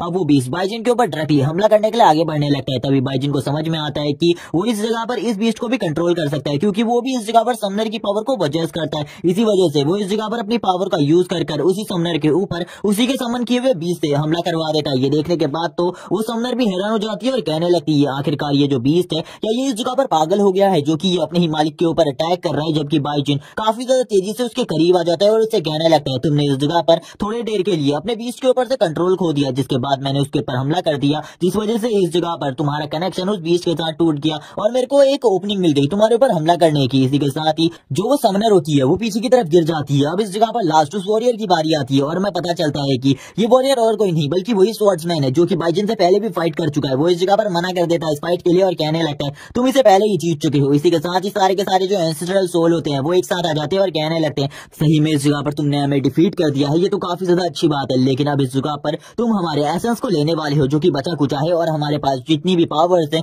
उन सारी की सारी चीजों को अब तुम रखने वाले हो और हमारी ब्लेसिंग्स को भी। इसी के साथ ही वो सारी की सारी अपनी पावर्स बाइजिन की बॉडी के अंदर ट्रांसफर करने लगते हैं, जबकि बाइजिन भी इस सारी की सारी पावर को इस जगह पर कंडेंस करने की कोशिश कर रहा था, क्योंकि इसे कंडेंस करने में उसे काफी ज्यादा मुश्किलें होने वाली थी। इसी के साथ ही वो कहने लगता है शायद से अब तो इस जगह पर मुझे एक एपेक्स टायर की सपोर्टिंग और ब्लेसिंग पावर मिल जाएगी, लेकिन इस जगह पर कुछ अजीब सी चीजें होने लगती है। वो कहता है ये फीलिंग काफी ज्यादा अजीब है मेरे लिए, क्योंकि इस जगह पर ये 6 की 6 टेक्निक है ये आपस में फ्यूज हो रही है और इसी के साथ ही अब उसका जो पावर होता है वो और भी ज्यादा बढ़ने लगता है। उसकी बॉडी से काफी ज्यादा ह्यूज अमाउंट में ऑरा निकल रहा होता है। इसको देखने के बाद इस जगह पर सभी लोग हैरान हो जाते हैं। तभी एक लेडी इस जगह पर पूछने लगती है कि इसे इस जगह पर एपिक्स टायर का टैलेंट मिल रहा है। तभी वो बंदा मास्टर बोलने लगता है इस जगह पर नहीं, उसे इस जगह पर एपिक्स रैंक से भी जो ऊपर का रैंक है वो वाली चीजें मिलने वाली है। और इसके बारे में उस एंसेस्टर को भी कुछ नहीं पता होता कि इस दुनिया में एपिक्स टायर से भी ऊपर कोई चीज है। जबकि बाइजन उस जगह पर कहने लगता है जब इन रैंक्स को डिवाइड किया गया था तो सबको लगता था जो हाईएस्ट रैंक है वो इस जगह पर गोल्ड है, लेकिन उसके बाद जो एपिक्स टायर है उस रैंक के बारे में भी लोगों को पता चलने लगा। लेकिन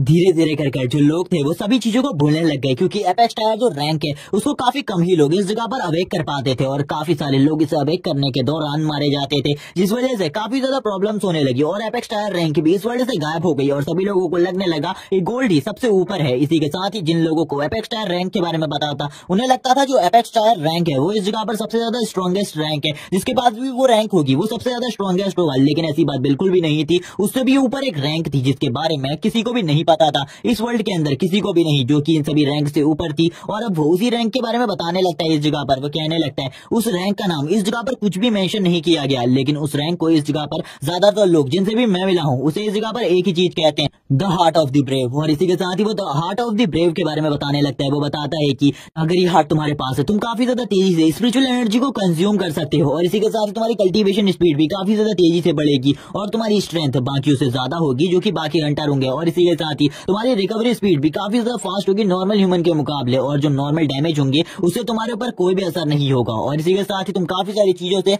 रजिस्ट भी हो। और इसी के साथ ही ये सारी चीजें कहने के बाद जो वो एंसेस्टर होते हैं वो कहने लगते हैं हमसे एक वादा करो कि तुम इस वर्ल्ड में वापस से पीस लेकर आओगे। और इसी के साथ ही उनकी जो सोल होती है वो इस जगह से गायब होने लगती है। लेकिन वो लास्ट टाइम पे भी यही कह रहे थे हमने आज से पहले कभी भी ऐसे किसी भी टैलेंटेड इंसान को नहीं देखा जिसके पास इतनी ज्यादा पावर्स हो, क्योंकि आज से पहले ऐसा कोई इंसान ही नहीं था जो कि इस तरीके की करामातों को कर पाया हो। लेकिन अब जो बाइजन था उसको भी इस जगह पर समझ आने लग गया था कि अब इस जगह पर जो टेस्ट है वो धीरे धीरे करके खत्म हो रहा है, उसे भी अब इस जगह से चले जाना चाहिए। और इसी के साथ ही वो अपने सामान के साथ बाहर निकलने लगता है। सीन दिखाया जाता है लिन जुएर का। जो लिन जुएर होती है वो काफी ज्यादा खुश होकर बाहर आने लगती है और वो इस जगह पर सभी को बता देती है कि उसे इस जगह पर गोल्ड लेवल का टैलेंट मिला है। और इसी के साथ ही सभी लोग हैरान हो जाते हैं और कहने लगते हैं हमने बिल्कुल भी नहीं सोचा था इस लड़की को गोल्ड लेवल का टैलेंट मिलेगा। लेकिन तभी हम एक मास्टर को देखते हैं जो कि और कोई नहीं बल्कि आर्चर गिल्ड के लीडर होते हैं। वो इस जगह पर कहने लगते हैं हमें पहले से ही विश्वास था इस जगह पर तुम्हें ये टैलेंट जरूर मिलेगा। लेकिन इसी के साथ ही लिन जुएर सोचने लगती है बाइजिन के बारे में और कहती है कि वो लड़का तो अभी भी वही है, क्या वो अभी भी वहां से बाहर नहीं आया? वो तो काफी ज्यादा अंदर चले गया था। तभी यहाँ पर जो दूसरे मास्टर होते हैं वो दूसरे मास्टर को यहाँ पर छुड़ाते हुए कहने लगते हैं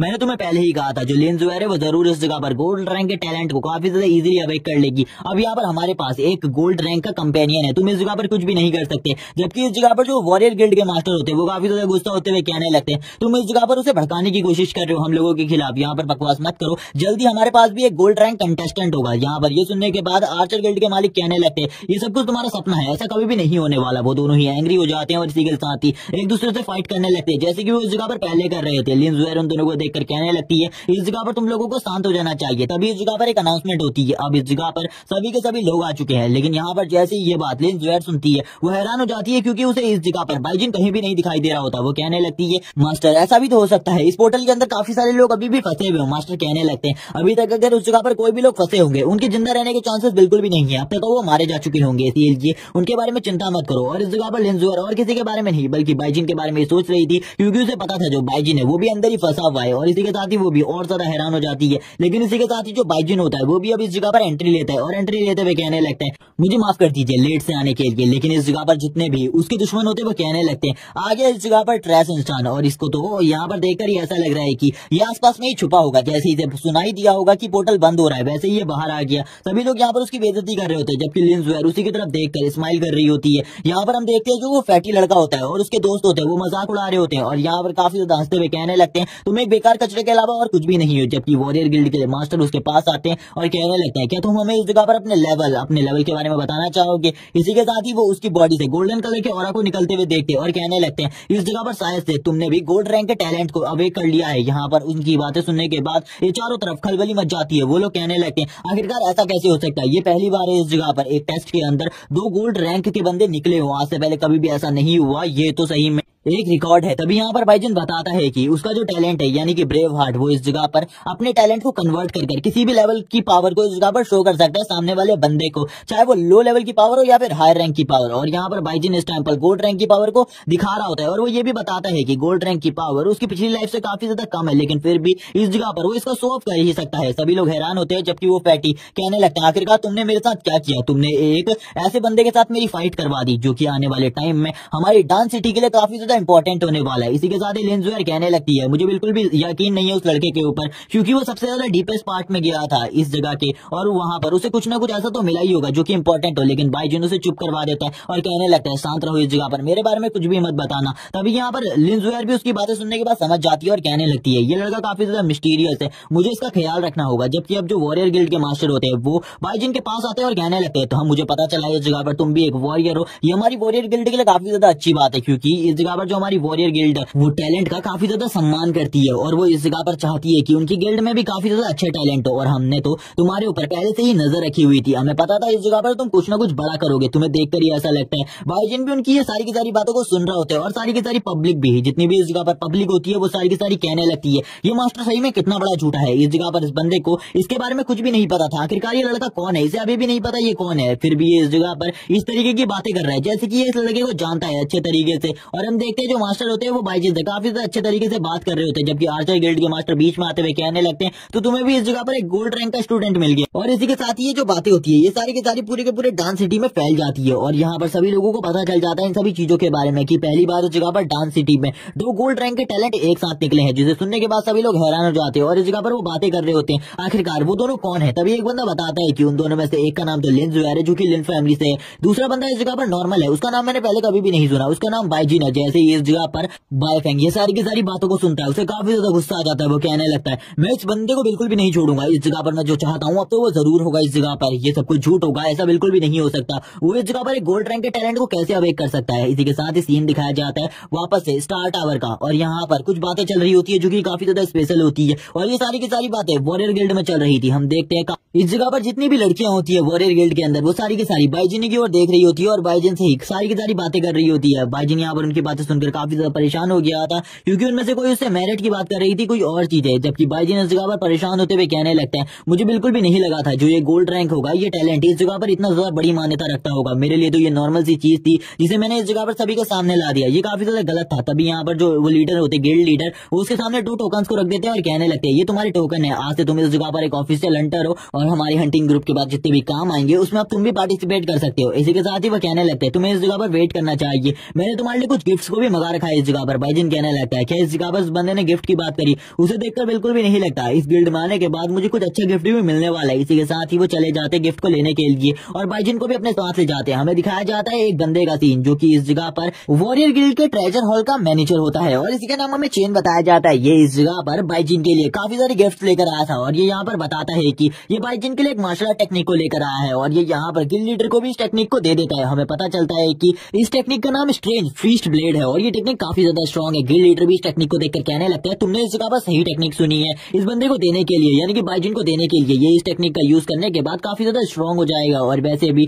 ट्रेनिंग के दौरान में इस टेक्निक को प्रैक्टिस करना काफी ज्यादा अच्छी बात है। और काफी सारे क्रिस्टल लाने के बाद वो बाइजन को देते हुए कहने लगते हैं, इन सारे क्रिस्टल्स का यूज कर सकते हो तुम इस जगह पर अपनी कल्टीवेशन को आगे बढ़ाने के लिए, क्योंकि तुम इस जगह पर हमारा फ्यूचर हो। वो यहाँ पर इन सारे के सारे क्रिस्टल्स को देखकर कहने लगता है, स्ट्रेंज फिश ब्लेड टेक्निक में कुछ ना कुछ गड़बड़ जरूर है। इसी के साथ ही जो चेन होता है वो कहने लगता है, सर मैं पहली बार इस जगह पर किसी ऐसे एक बंदे को देख रहा हूँ जिसके पास गोल्ड रैंक का टैलेंट है। इसी के साथ ही बाइजन भी हंसने लगता है उनकी बात सुनकर और कहने लगता है, सही में आप इस जगह पर काफी ज्यादा इंटरेस्टिंग है और आपकी बात में मुझे काफी ज्यादा पसंद आई। लेकिन इसी के साथ ही सीन शिफ्ट हो जाते हैं और हमें सीन दिखाया जाता है इस जगह पर बाइफेंग का, जो कि इस जगह पर आया होता है चेन से मिलने के लिए और चेन से कहने लगता है, आखिरकार तुम्हारे प्लेन का क्या हुआ। तभी यहाँ पर जो चेन होता है वो प्लान के बारे में बताता है और कहने लगता है, मैंने इस जगह पर उसे वो बुक दे दी है जिसमें स्ट्रेंज फिश ब्लेड नाम की टेक्निक को सीखने का तरीका है, लेकिन उस टेक्निक को वो बिल्कुल भी नहीं सीख पाएगा क्योंकि जब वो उसे सीख रहा होगा, क्योंकि वो टेक्निक करप्ट है जिस वजह से वो भी करप्ट हो जाएगा और उसकी सारी की सारी पावर्स चली जाएंगी और बाद में तुम उसे जाकर युद्ध के लिए ललकारना और कहना कि हम दोनों इस जगह पर एक मैच करना चाहते हैं, जो मैच होगा जिसके बाद तुम उसकी पूरी प्रॉपर्टी के मालिक बन सकते हो, उसे मारकर उस जगह पर उसकी पूरी प्रॉपर्टी के मालिक बन सकते हो, लेकिन मेरे हिस्से के बारे में बिल्कुल भी मत भूलना। अब यहाँ पर बाइजन कहने लगता है यानी कि बाइफेंग कहने लगता है, मैं आपके हिस्से के बारे में बिल्कुल भी नहीं भूलूंगा। तभी यहाँ पर चेक कहने लगता है, चलो ठीक है इस जगह पर लेकिन एक और चीज को याद रखना, ये जो भी चीजें तुम कर पा रहे हो ये हमारे सपोर्ट के बिना तुम बिल्कुल भी नहीं कर सकते। जबकि इस जगह पर जो बाईफैंग होता है वो कहने लगता है बाईजुन अब तो कुछ ही देर बाद मरने वाला है, तूने इस जगह पर सही में काफी ज्यादा पावरफुल टैलेंट को तो अवेक कर लिया, तू स्ट्रॉन्ग भी बन गया, लेकिन तूने एक गलती कर दी, अब तू इस जगह पर मरने वाला है। जिसी के साथ ही बाईजुन का सीन दिखाया जाता है। बाईजुन अपने रूम में कहने लगता है ये स्ट्रेंज फीस्ट ब्लेड टेक्निक के साथ जरूर किसी न किसी ने गड़बड़ करी है, मुझे बिल्कुल भी समझ में नहीं आ रहा, क्योंकि यहाँ पर गिल्ड मास्टर भी इसको नहीं पहचान सके। मुझे लगता है कि इसने भी ये गड़बड़ करी है। वो बंदा सही में पावरफुल होगा, लेकिन वो चेन के अलावा और कोई भी नहीं हो सकता, क्योंकि ऐसे काम वही बंदा कर सकता है, उसके अलावा और कोई भी नहीं, क्योंकि वो भी एक सी रैंक का मास्टर है, उसी ने ऐसा किया होगा शायद से। ये सारी चीजें और कोई नहीं बल्कि बाईफैंग करवा रहा है ताकि वो मेरे को मरवा सके और इस प्रॉपर्टी के ऊपर कब्जा कर सके। लेकिन वो यहाँ पर पूरे तरीके से गलत, क्योंकि मैंने अपनी पिछली लाइफ में काफी सारी टेक्निक्स को मास्टर किया है, जिस वजह से इन टेक्निक्स के बारे में मुझे सारी की सारी नॉलेज है, और इस वजह से मैं बिल्कुल भी इन टेक्निक को गलत प्रैक्टिस तो कर ही नहीं सकता। और इसी के साथ ही वो उस बुक को देखते हुए कहने लगता है चलो ठीक है, सारी की सारी टेक्निक के बारे में मुझे पता है, आखिरकार किस टेक्निक को किस तरीके से यूज किया जाता है, मैं काफी ज्यादा आसानी से इस टेक्निक को यूज कर सकता हूँ। हम देखते हैं वो सबसे पहले अपनी स्पिरिचुअल पावर का यूज करते हुए अपनी टेक्निक को यूज करने की कोशिश करने लगता है। यहाँ पर वो इस स्ट्रेंज फीस्ट ब्लेड को यूज कर रहा होता है, लेकिन वो बिल्कुल भी यूज नहीं कर पाता है। इसी के साथ ही हम देखते वो इस जगह पर सारे के सारे जो माना क्रिस्टल्स होते हैं उनको एब्जॉर्ब करने लगता है और कहता है सबसे पहले मुझे इन माना क्रिस्टल्स को एब्जॉर्ब कर लेना चाहिए, जिसके बाद इस जगह पर जो मेरी पावर है वो अलग ही लेवल पर पहुंच जाएगी और मैं इस टेक्निक का यूज अच्छे तरीके से कर पाऊंगा। इसी के बाद ही वो बताता है कि उसकी पास्ट लाइफ में ऐसी काफी सारी चीजें हुई है जिसके बारे में कोई भी नहीं जानता। उसने काफी सारी टेक्निक को मास्टर किया है, जिस वजह से उसकी पावर नेक्स्ट लेवल पर पहुंच गई थी और वो वापस से उन टेक्निक को प्रैक्टिस करेगा, लेकिन उसे इस लाइफ में वापस से जीरो से स्टार्ट करना पड़ रहा है, जो कि उसके लिए काफी ज्यादा प्रॉब्लमेटिक है। लेकिन वो वापस से जीरो से स्टार्ट करेगा और वापस से वॉर गॉड लेवल पर पहुंचेगा, सारे के सारे क्रिस्टल्स को एब्जॉर्ब करना इस जगह पर स्टार्ट कर देता है। हम देखते हैं उसके चारों तरफ एक ऑरा क्रिएट होने लगता है, जो ऑरा काफी ज्यादा स्ट्रॉन्ग होता है और वो बात भी कर रहा होता है लगातार, और बात करते हुए कहता है ये बॉडी सही में अमेजिंग है, क्योंकि इससे पहले मेरे पास अगर इस जैसी बॉडी होती तो वो लोग मुझे बिल्कुल भी नहीं मार पाते, मैं उन लोगों को उसी जगह पर खत्म कर देता। इस बंदे का जो लक है वो सही में खतरनाक है, क्योंकि मैंने भी बिल्कुल नहीं सोचा था इस बंदे की बॉडी के अंदर मैं 6 की 6 मिस्टिक आर्ट को कल्टीवेट कर सकता हूँ। और इसी के साथ ही उसके चारों तरफ वो 10 के 10 माना क्रिस्टल्स होते हैं, जिनकी पावर को वो एब्जॉर्ब करने लगता है। उन क्रिस्टल्स के अंदर की एनर्जी को यूज कर वो इस जगह पर अपने हाथ पे उस ब्लेड को तैयार करने लगता है, यानी कि वो स्ट्रेंज फिश ब्लेड को कल्टीवेट कर रहा था। हम देखते हैं थोड़ी ही देर में वो इस जगह पर स्ट्रेंज फिश ब्लेड की फर्स्ट फॉर्म में से थोड़ी बहुत चीजें यूज करना सीख जाता है, लेकिन इसी के साथ ही उसके हाथ में अब दर्द होने लगता है। वो देखता है कि उसका हाथ बुरे तरीके से डैमेज हो चुका था। वो बताता है इसी के बाद ही अगर ये सारी चीजें तब हुई होती जब मेरे पास रिकवरी टैलेंट नहीं था तो प्रॉब्लम होती, लेकिन इस टाइम पर मेरे पास रिकवरी टैलेंट है। वैसे भी इस टेक्निक को सीखने में किसी भी नॉर्मल इंसान को 1 साल से लंबा टाइम लगता है, लेकिन मैं इसकी फर्स्ट स्टेज को जल्दी से जल्दी सीखना चाहता हूँ और इसकी पावर का टेस्ट भी करना चाहता हूँ। इसी के साथ ही वो सारे का सारे काम को अच्छे तरीके से करने लगता है। हम देखते हैं जो उसका हाथ होता है वो काफी ज्यादा बुरे तरीके से डैमेज हो चुका था इन सभी चीजों की वजह से। वो ये भी बताता है कि अगर कोई नॉर्मल मेरे अलावा कोई और बंदा इस चीज को करे तो सही में जो उसका हाथ होगा वो पूरे तरीके से टूट जाएगा और 1 साल लगेगा उसके पूरे के पूरे हाथ को रिकवर होने में। इसी के साथ ही वो अपनी स्वॉर्ड को चेक करने लगता है और कहता है चलो ठीक है, अभी जो टेक्निक सीखी है उसका यूज करते हैं। उसने इस जगह पर फर्स्ट लेवल को मास्टर कर लिया था इस टेक्निक के, और इसी के साथ ही एक बड़े स्लैश को क्रिएट करता है, जिससे जो दीवार होती है उसमें भी एक बड़ा क्रैक पड़ जाता है। और इसी के साथ ही उसके दरवाजे के ऊपर काफी ज्यादा शोर हो रहा होता है। बाईजिन कहने लगता है जब मेरे पास कभी भी शॉर्ट नहीं होगी ये टेक्निक काफी ज्यादा इंपॉर्टेंट होगी यूज करने के लिए। ये टेक्निक सही में इस जगह पर मेरे लिए इस टाइम पर इंपॉर्टेंट है, जबकि बाहर पर कुछ अलग ही हंगामा चल रहा था जो कि और कोई नहीं बल्कि उसी का भाई बाईफैंग करवा रहा था। और इसी के साथ ही बाईजिन भी उस जगह पर आ जाता है। बाईजिन को देखकर बाईफैंग कहने लगते हैं तो आखिरकार तुम बाहर आ गए, इतना देर से चिल्लाने के बाद इस जगह पर मैं तुम्हारे लिए एक डील को लेकर आया हूँ और ये कॉन्ट्रैक्ट एकदम साफ है। इसी के साथ ही वो सारे के सारे कॉन्ट्रैक्ट के बारे में बताने लगता है। बाईजिन पहले तो उसमें इंटरेस्ट नहीं ले रहा होता, लेकिन वो इसी के साथ ही बताना स्टार्ट करता है हम लोग इस जगह पर एक फाइट करने वाले हैं। इस फाइट के अंदर जो भी जीतता है जो हमारा पैलेस है वो भी उसका हो जाएगा और सारी की सारी प्रॉपर्टी भी उसी बंदे की हो जाएगी। तभी बाईजिन उससे कहने लगता है तुम इस जगह पर एक ट्रेस के अलावा कुछ भी नहीं हो, आखिरकार मैं तुमसे फाइट क्यों करूं और इस कॉन्ट्रैक्ट पे साइन क्यों करूं, मुझे इसके बारे में कुछ भी नहीं पता। तभी इस जगह पर जितने भी लोग होते हैं वो बात करने लगते हैं। बाई फैंग की जो जान है वो यहाँ पर बाईजिन के मदर और फादर ने बचाई थी, जिसके बाद इसे बाई फैमिली में शामिल कर लिया। अब तो ये सही में इस जगह पर काफी ज्यादा खतरनाक इंसान है, ये तो बाई फैमिली के ऊपर ही कब्जा करने लगा है। ये कितना ज्यादा बेकार है, हमें इसे गिल्ड से बाहर निकालना होगा। तभी वो इस जगह पर पेपर निकालते हुए कहने लगता है इस पर हमारी गिल्ड के साइन है, यानी कि तुम्हारी गिल्ड के, जिस वजह से यहाँ पर तुम लोग मुझे बाहर नहीं निकाल सकते और मैं चाहता हूँ तुम इस जगह पर मुझे सपोर्ट करो, ना कि इस जगह पर मेरा विरोध करो। इसीलिए इस जगह पर मुझे सपोर्ट करो, ना कि मेरे अगेंस्ट जाओ। हम देखते हैं उसके इस नोटिस को देखकर सभी लोग हैरान हो जाते हैं और कहने लगते हैं हम इस जगह पर कुछ भी नहीं कर सकते बाईजिन, हमें माफ कर देना, क्योंकि ये जो गिल्ड वाले हैं शायद से ये लोग भी उनसे मिल चुके हैं। ये सभी लोग मिलकर जो बाईजिन की प्रॉपर्टी है उसको हड़पना चाहते हैं। अब यहाँ पर क्या होगा, यहाँ पर बाईजिन के लिए भी काफी ज्यादा बड़ी प्रॉब्लम थी। बाईजिन कहने लगता है ये तो यहाँ पर काफी ज्यादा गुस्सा दिला रहा है मुझे, यहाँ पर जो ये बॉडी का मालिक है उसके मदर फादर के बारे में काफी सारी चीजें बोल रहा होता है, जिससे बाईजिन को धीरे धीरे करके गुस्सा आने लगता है। अब यहाँ पर वो कहने लगता है क्या तुम इस जगह पर डर गए, क्या तुम इसे इसीलिए एक्सेप्ट नहीं करना चाहते क्योंकि तुम्हें पता है तुम इस जगह पर मर जाओगे। तभी यहाँ पर अब बाईजिन भी कहने लगता है चलो ठीक है, अब इसकी बातों को एक्सेप्ट ही कर लिया जाए। वो अपनी स्पीड का यूज करते हुए उस बंदे के पास जाकर वापस आ जाता है और कहने लगता है चलो ठीक है, मैं इस चीज को मंजूर करता हूँ। इसी के साथ ही वो बंदा यानी कि बायफैंग हैरान हो जाता है और कहने लगता है इसकी स्पीड इतनी ज्यादा कैसे हो सकती है, ये मेरे पास आया और उस चीज को लेकर चला गया, ऐसा कैसे हुआ? शायद से जब इसकी टैलेंट अवेकनिंग हुई होगी, जो इसे गोल्ड रैंक का टैलेंट मिला है वो स्पीड टाइप होगा, जिस वजह से कि ऐसा कर पाया, वरना इसके लिए इस जगह पर एक असैसिन की स्पीड को मात देना नामुमकिन होता। हम यहाँ पर देखते हैं बाइजिन भी कहने लगता है मैंने भी इस कॉन्ट्रैक्ट पेपर के ऊपर साइन कर दिए, इसीलिए आप बिल्कुल भी मत डरो, आ जाओ मेरे साथ फाइट करने के लिए। बायफैंग तो कह रहा होता है थोड़ी ही देर में इस जगह पर तुझे पता चल जाएगा और तू मेरे सामने भीख मांग रहा होगा पहले की तरह न मरने के, लेकिन मैं तुझे फिर भी इस जगह पर मार डालूंगा। वो अपने असैसिन वाले नाइफ को निकालते हुए तैयार हो जाता है फाइट के लिए और कहने लगता है तैयार हो जाओ, अब मैं तुम्हारे ऊपर डायरेक्टली हमला करने वाला हूँ। और इसी के साथ ही वो अपनी सरपेंट स्ट्राइक के फर्स्ट लेवल को यूज करता है और कहने लगता है बाइजिन शायद से तुम मरना चाहते हो, लेकिन जो बाइजिन होता है वो उसी जगह पर खड़ा रहता है और कहने लगता है अभी भी तुम इसी टेक्निक का यूज कर रहे हो, मैंने तुम्हें पिछली बार ही कहा था ये टेक्निक तुम्हारे लिए बेकार है, तुम्हें इसका यूज नहीं करना चाहिए। और इसी के साथ ही बाइजिन को दिखाते हैं जो कि अपने एक ही हाथ से उसकी इस टेक्निक को रोक लेता है और रोकते हुए कहता है मैंने तुम्हें पिछली बार भी कहा था इस टेक्निक का यूज दोबारा मत करना, एक ही ट्रिक का यूज कितने बार करोगे। जबकि इस बार को देखकर बायफैंग भी हैरान था क्योंकि उसके हाथ को रोकना बिल्कुल भी आसान नहीं था, क्योंकि इस बार उसने अपनी स्किल्स का भी यूज किया था। जबकि बाइजिन कहने लगता है चलो ठीक है अब तैयार हो जाओ मेरे हिट को सहने के लिए, मैंने इस जगह पर तुम्हारे हिट को ब्लॉक कर लिया, लेकिन मैं देखना चाहता हूँ अब तुम इस जगह पर मेरे हिट को ब्लॉक कर सकते हो या फिर नहीं। और इसी के साथ ही बाइजिन भी अपनी स्ट्राइक को कर देता है और उसकी स्ट्राइक की वजह से जो बायफैंग होता है वो काफी ज्यादा पीछे चला जाता है और वो उसकी स्ट्राइक को बिल्कुल भी इस जगह पर नहीं रोक पाता और कहने लगता है ये तो अभी भी काफी ज्यादा स्ट्रॉन्ग है, शायद से उस चीज का असर इसके ऊपर अभी बिल्कुल भी नहीं हुआ है, शायद से थोड़ा और टाइम लगेगा। जबकि सारे के सारे लोग इस जगह पर बाइजिन को सपोर्ट करने लगते हैं, सपोर्ट करते हुए कहते हैं तुम इस जगह पर जो कुछ भी कर रहे हो तुम सब कुछ सही कर रहे हो, तुम्हें इस जगह पर यही करना चाहिए। और यहाँ पर इसी के साथ ही जो बाइजिन की तारीफें होती है वो स्टार्ट हो जाती है। गिल्ड मास्टर भी आ जाते हैं और कहने लगते हैं यहाँ पर वो बंदा एफ रैंक का है जबकि सामने वाला बंदा ई रैंक का है, फिर भी वो उसके साथ फाइट कर रहा है और उसे डिफीट भी कर रहा है। जबकि इस जगह पर जो उसका मैनेजर होता है यानी कि उसका पार्टनर वो इस जगह पर बोलने लगता है वो सही में एक मॉन्स्टर है, वो काफी ज्यादा स्ट्रॉन्ग है और यहाँ पर ये एक प्रतिभा के लिए आने वाले टाइम में कुछ भी नहीं होगा और ये तो काफी ज्यादा ईजी है उसके लिए। और इसी के साथ ही बाइजिन लगातार उसके ऊपर हमले कर रहा होता है अपनी स्ट्राइक से और ये देखकर सभी लोग हैरान होते हैं क्योंकि अभी अभी थोड़े ही टाइम पहले मास्टर ने इस टेक्निक के बारे में उसे बताया था और उसने इस टेक्निक को सीख भी लिया अच्छे तरीके से। अब वो यहाँ पर बताने लगता है जो बायफैंग होता है वो बताता है कि उसने इस जगह पर एक आर्मर को पहना हुआ है जिस वजह से वो जितनी भी स्ट्राइक उसके ऊपर कर रहा है उसका कोई भी असर नहीं होने वाला, ये सब कुछ बेकार है। जबकि जितने भी लोग इस जगह पर होते हैं वो कहने लगते हैं तुम इस जगह पर एक आर्मर का यूज कर रहे हो एक डेथ फाइट के अंदर,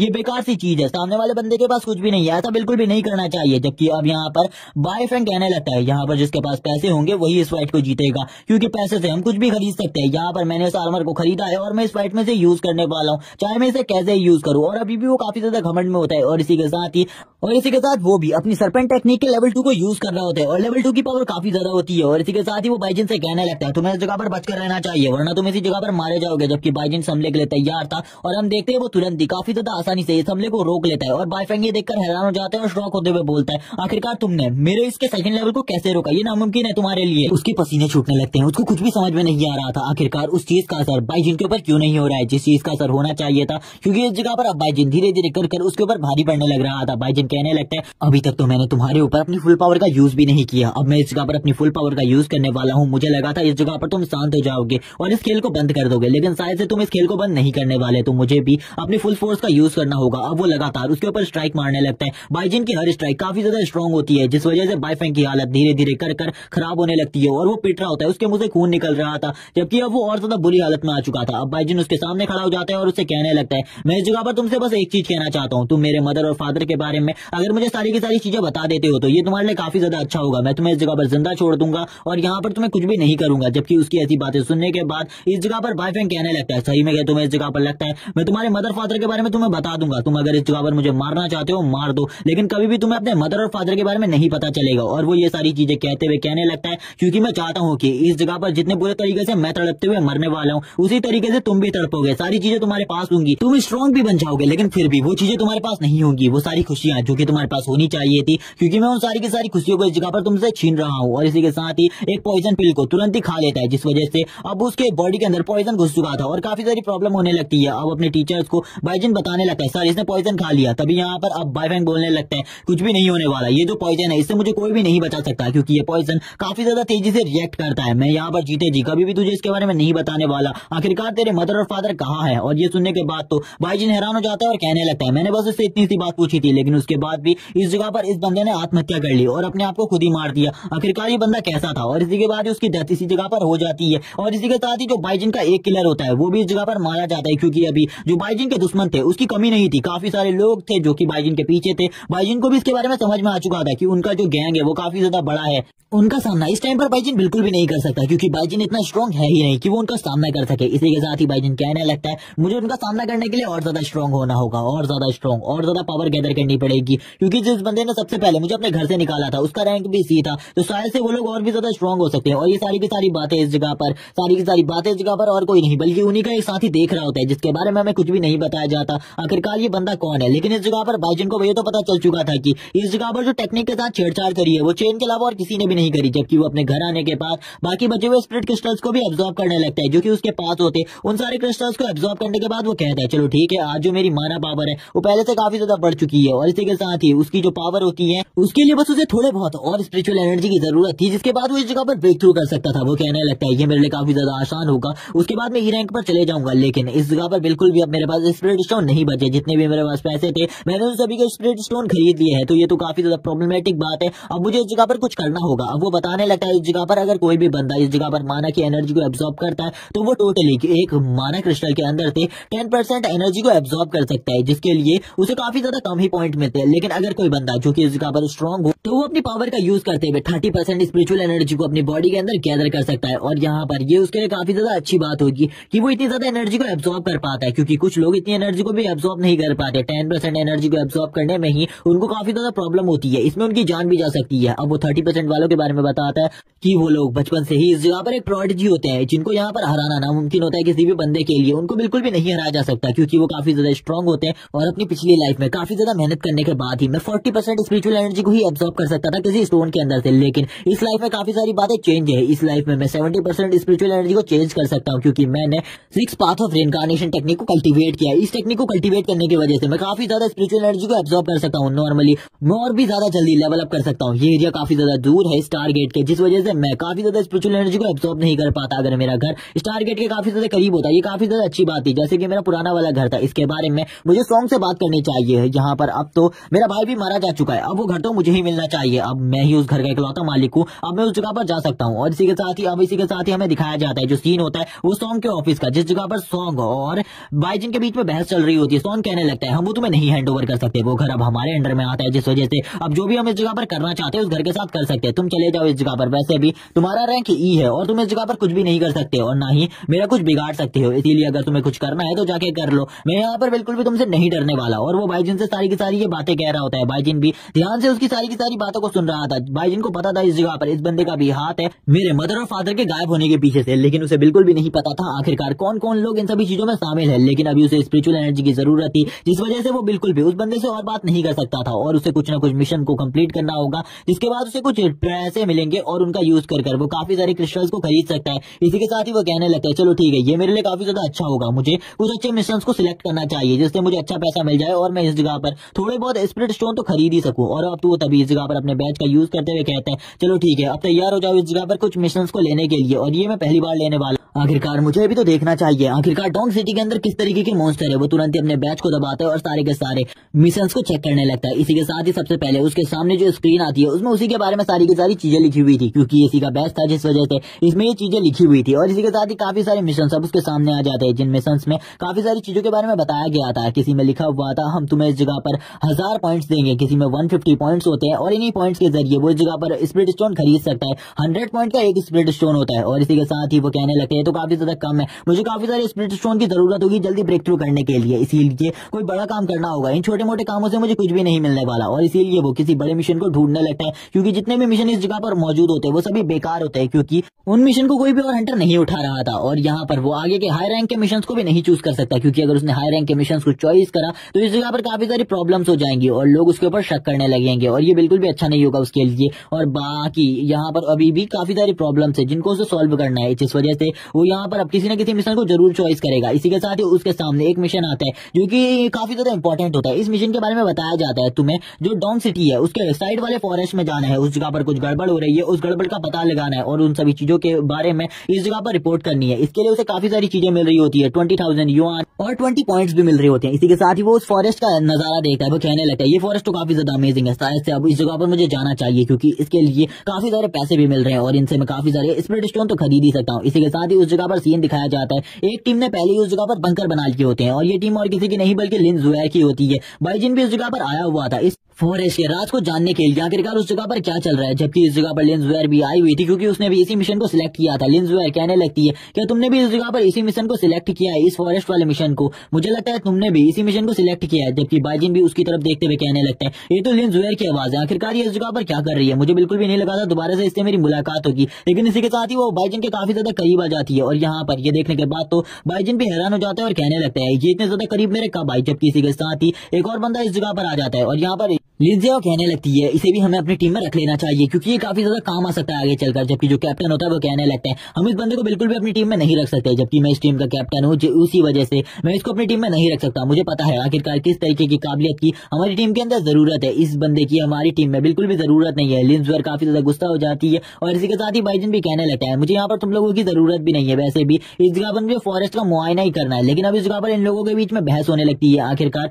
बाइजिन को अपनी टीम में रखना है या फिर नहीं। तभी उसी टाइम पर उस जगह पर कैप्टन टोंग आ जाते हैं और कैप्टन टोंग इस जगह पर बाइजिन को देखकर कहने लगते हैं तुम तो वही हो जिसने इस जगह पर गोल्ड रैंक के टैलेंट को अवेक किया है, सही में तुम अमेजिंग हो, तुम हमारे साथ आ सकते हो क्योंकि तुम यहाँ पर काफी ज्यादा स्ट्रांग हो। एफ रैंक होने के बावजूद मैंने तुम्हारे बारे में काफी सारी चीजें सुनी है वॉरियर गिल्ड से। और इसी के साथ ही वो बाइजिन को भी अपने साथ ले जाने के लिए तैयार हो जाते हैं। लेकिन इस बात को सुनने के बाद इस जगह पर एक बंदा बिल्कुल भी खुश नहीं था जो कि सॉन्ग होता है। इस जगह पर सॉन्ग को काफी ज्यादा गुस्सा आ रहा होता है, वो कहने लगता है सर ये यहाँ पर एक एफ रैंक का हंटर है, अगर हम इसे उस जगह पर लेकर जाते हैं तो हमारे ही प्रॉब्लम क्रिएट होंगी, हमें इस बंदे को बिल्कुल भी उस जगह पर नहीं ले जाना चाहिए वरना हम काफी ज्यादा प्रॉब्लम में फंस जाएंगे। तभी इस जगह पर जो कैप्टन टोंग होते हैं वो कहने लगते हैं तुम्हें अपनी बकवास बंद करनी चाहिए और हमें अंदर जाना है, उसके लिए सारी की सारी तैयारियां करनी चाहिए। थोड़ी देर बाद का सीन दिखाया जाता है, हम देखते हैं उस जगह पर सभी लोग अंदर आ चुके होते हैं। अंदर फॉरेस्ट के अंदर काफी सारे अजीब क्रिएचर होते हैं जिनका सभी लोग मिलकर सामना कर रहे होते हैं। इसी के साथ ही हमें दिखाया जाता है लिनशी का सीन, जिस जगह पर हम लिनशी को काफी सारे एरोज उन जाइंट मॉन्स्टर के ऊपर मारते हुए देखते हैं। हम देखते हैं कि उन मॉन्स्टर्स को वो घायल करने की कोशिश कर रही थी लेकिन उसके एरोज के अटैक की वजह से उन मॉन्स्टर्स को खरोच भी नहीं आ रही थी। इसी के साथ ही जितने भी उसके टीममेट्स होते हैं वो भी यहाँ पर उन मॉन्स्टर को मार रहे थे और यहाँ पर कुछ लोग टैंक बनकर लिंसी की प्रोटेक्शन कर रहे थे। इसी के साथ ही हमें टोंग को दिखाया जाता है, जो टोंग होता है वो अपने एक पावरफुल एरो का यूज करता है। इस जगह पर हम देखते हैं टोंग का एरो इतना ज्यादा स्ट्रॉन्ग होता है कि वो यहाँ पर एक ही बार में काफी सारे मॉन्स्टर्स को मार देता है। जबकि इस जगह पर टोंग कहने लगता है सर आप देख सकते हैं इस जगह पर जो ये बंदा है ये यहाँ पर कुछ भी नहीं कर रहा, ये एक एफ रैंक का हंटर है जिस वजह से ये एक वेस्ट के अलावा कुछ भी नहीं है हमारी टीम के अंदर। और वो अभी भी यहाँ पर यही कह रहा होता है कि तुम्हें इस जगह से चले जाना चाहिए बाइजिन से। इस बात को सुनने के बाद काफी ज्यादा गुस्सा आ जाता है लिंशी को। लिंसी तुरंत ही उस जगह पर आ जाती है। लिंशी कहने लगती है वो भी एक एफ रैंक का हंटर है और मैं भी, क्या तुम इस जगह पर मेरी भी बेइज्जती कर रहे हो इसके साथ साथ, क्योंकि मैंने भी यहाँ पर अभी तक एक भी मॉन्स्टर को नहीं मारा। तुम इस जगह पर यही कहने की कोशिश कर रहे हो कि मैं भी काफी ज्यादा वीक हूँ। यहाँ पर लिंशी काफी ज्यादा बुरे तरीके से उस बंदे को डांटने लगती है और सुना रही होती है। उस बंदे को अब कुछ भी समझ में नहीं आ रहा था आखिरकार वो क्या बोले, क्योंकि वो इस जगह पर बिल्कुल भी लिंशी की स्किल्स के बारे में कुछ नहीं कह सकता था। तभी इस जगह पर हम देखते हैं सभी लोग कहने लगते हैं यहाँ पर हमें कुछ ना कुछ तो करना ही होगा। तभी यहाँ पर जो लिंशी होती है उसके ऊपर एक रूट अटैक करने लगती है जिसको यहाँ पर तुरंत ही बाइजिन रोक लेता है काफी ज्यादा आसानी से। ये देखकर वो हैरान हो जाती है लिंसी कहने लगती है आखिरकार मेरे ऊपर किसने हमला किया। तभी यहाँ पर जो बाइजिन होता है वो बताता है वो उस जगह पर होना चाहिए, उसके पास असैसिन की पावर है, इसीलिए असैसिन उस जगह पर जल्दी जाओ काफी ज्यादा तेज स्पीड में। तभी असैसिन भी उस जगह पर काफी ज्यादा जल्दी पहुंच जाता है। हम देखते हैं उस जगह पर एक मॉन्स्टर होता है जो कि उस जगह से भाग रहा होता है काफी ज्यादा तेजी से। इस जगह पर असैसिन उससे फाइट कर रहा होता है, जबकि इस जगह पर जितने भी मॉन्स्टर है वो सारे के सारे ई रैंक के ही है, ज्यादा मुश्किल नहीं है। लेकिन फिर भी इन सभी को उन्हें हराने में काफी ज्यादा प्रॉब्लम का सामना करना पड़ रहा है। अब यहाँ पर ये सभी के सभी लोग मिलकर इस जगह के मॉन्स्टर्स को हरा देते हैं। अब यहाँ पर जो बाइजिन होता है वो कहने लगता है अब यहाँ पर हमें चिंता करने की जरूरत नहीं है, बाहर के सारे मॉन्स्टर खत्म हो चुके हैं, अब बस अंदर के ही मॉन्स्टर बचे हैं। जबकि अब यहाँ पर सॉन्ग को काफी ज्यादा गुस्सा आने लगता है। वो कहने लगता है कि आखिरकार ये लड़का जो प्रिंसेस है उनके काफी ज्यादा करीब जा रहा है, ऐसा बिल्कुल भी नहीं होना चाहिए अपनी छोटी छोटी हरकतों को कर। अब यहाँ पर बाइजिन लिंसी के साथ कुछ पर्सनल बातें करने लगता है और ये बातें हमको बिल्कुल भी नहीं बताई जाती। इसी के साथ ही हमें टीम का सीन दिखाते हैं। जो टीम होती है वो काफी ज्यादा अंदर आ चुकी होती है और अंदर आने के बाद वो लोग बातें कर रहे होते हैं इस जंगल के बारे में, क्योंकि इस जंगल के बारे में काफी सारी चीजें अजीब थी। इसी के साथ ही नरेटर हमें बताने लगता है कि जो लाइट और डार्कनेस है इन दोनों की फाइट लाखों सालों से चली आ रही है, जिसमें कभी लाइट जीतती है तो कभी डार्कनेस। जब हमें कहीं से भी डार्कनेस दिखाई दे रही होती है तो उसके पीछे लाइट होती है, जब हमें लाइट दिखा रही होती है तो इस जगह पर उससे डार्कनेस फाइट कर रही होती है। ऐसा ही इस जगह पर पर है जो लाइट टावर्स है वो इस जगह पर इन मॉन्स्टर्स को तो रोक लेते हैं, लेकिन ज्यादा टाइम तक नहीं। जब ये मॉन्स्टर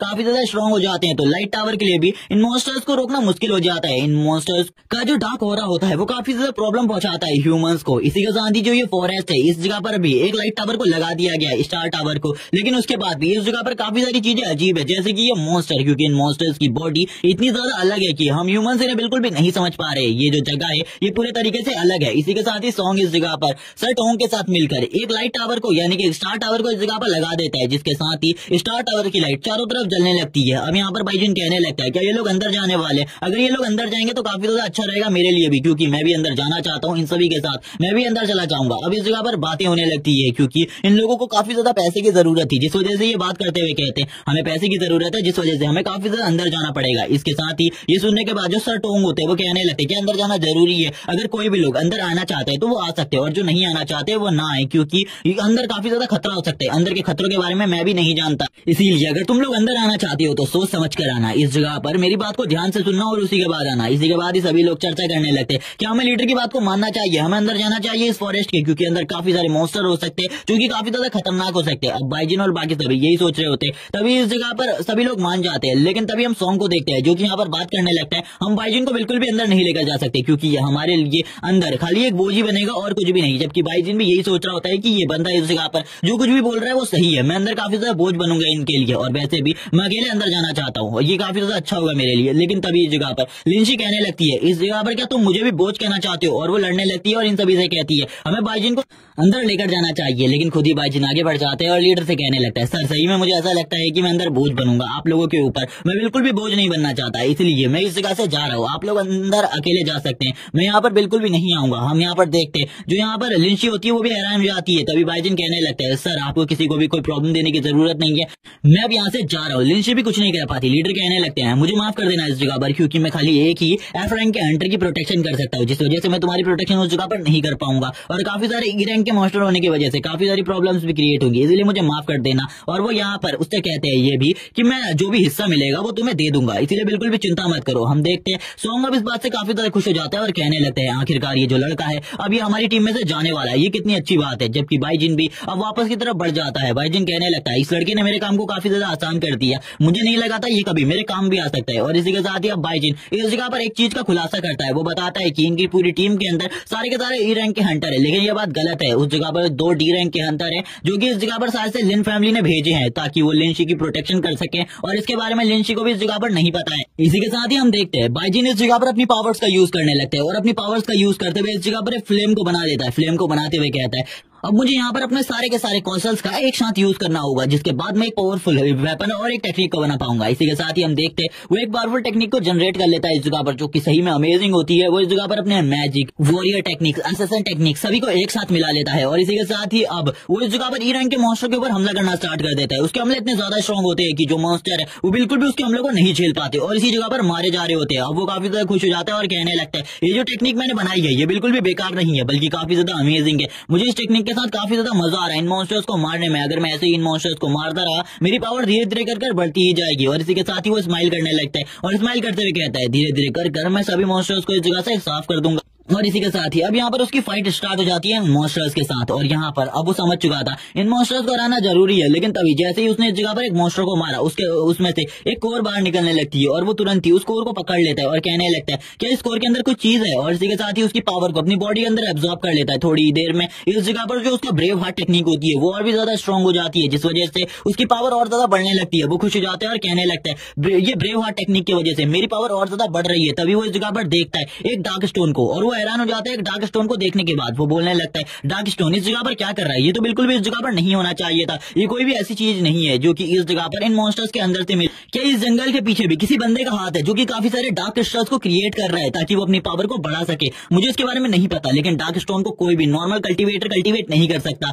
इससे कल्टीवेशन करने के लिए तुम्हें डार्क मेथड को आना चाहिए, लेकिन इस जगह पर मेरी बॉडी पूरे तरीके से परफेक्ट है इन डार्क क्रिस्टल्स को कल्टीवेट करने के लिए, इसीलिए ये मेरे लिए तो काफी ज्यादा फायदेमंद है। इस जगह पर मैं जितने मॉन्स्टर्स को मारूंगा उतने ही डार्क क्रिस्टल मुझे मिलेंगे, और ये 10 गुना ज्यादा फायदेमंद है मेरे लिए नॉर्मल स्टोन से। और इसी के साथ ही वो उन स्टोन को तोड़ने लगता है, और यहाँ पर थोड़ी ही देर में जितनी भी स्पिरिचुअल एनर्जी उस डार्क स्टोन के अंदर होती है वो उसे एब्जॉर्ब कर लेता है, और बाकी डार्क एनर्जी को बाहर की तरफ रिफ्लेक्ट कर देता है। काफी सारे जो ई रैंक के मॉन्स्टर होते हैं अब वो बाइजिन को ये करता हुआ देख लेते हैं, और बाइजिन के काफी ज्यादा करीब आ जाते हैं। बाइजिन भी उन सभी को देखता है और कहने लगता है मेरे सेंसेस काफी ज्यादा अच्छे हैं, क्योंकि मेरे पास आर्चरी और इस जगह पर एसेसिन दोनों ही टेक्निक्स हैं, और मेरे पास स्पीड की टेक्निक भी है, जिस वजह से मैं काफी ज्यादा जल्दी इन सभी लोगों को सेंस कर सकता हूँ। और एक मैजिशियन होने की वजह से मैं काफी ज्यादा तेजी से रिएक्ट भी कर सकता हूँ किसी भी चीज के ऊपर। इसी के साथ ही वो लगातार एक दूसरे के ऊपर हमले कर रहे होते हैं। बाइजिन के हमले इतने ज्यादा स्ट्रॉन्ग थे कि वो मॉन्स्टर को एक एक ही स्टेप में मार दे रहा था। इसी के साथ ही बाइजिन अपनी स्पीड टेक्निक का भी यूज करता है और काफी ज्यादा तेजी से उन मॉन्स्टर्स को मारकर उस जगह से निकल जाते हैं। लेकिन बाइजिन के लिए ये काफी ज्यादा प्रॉब्लम की बात थी कि उस जगह पर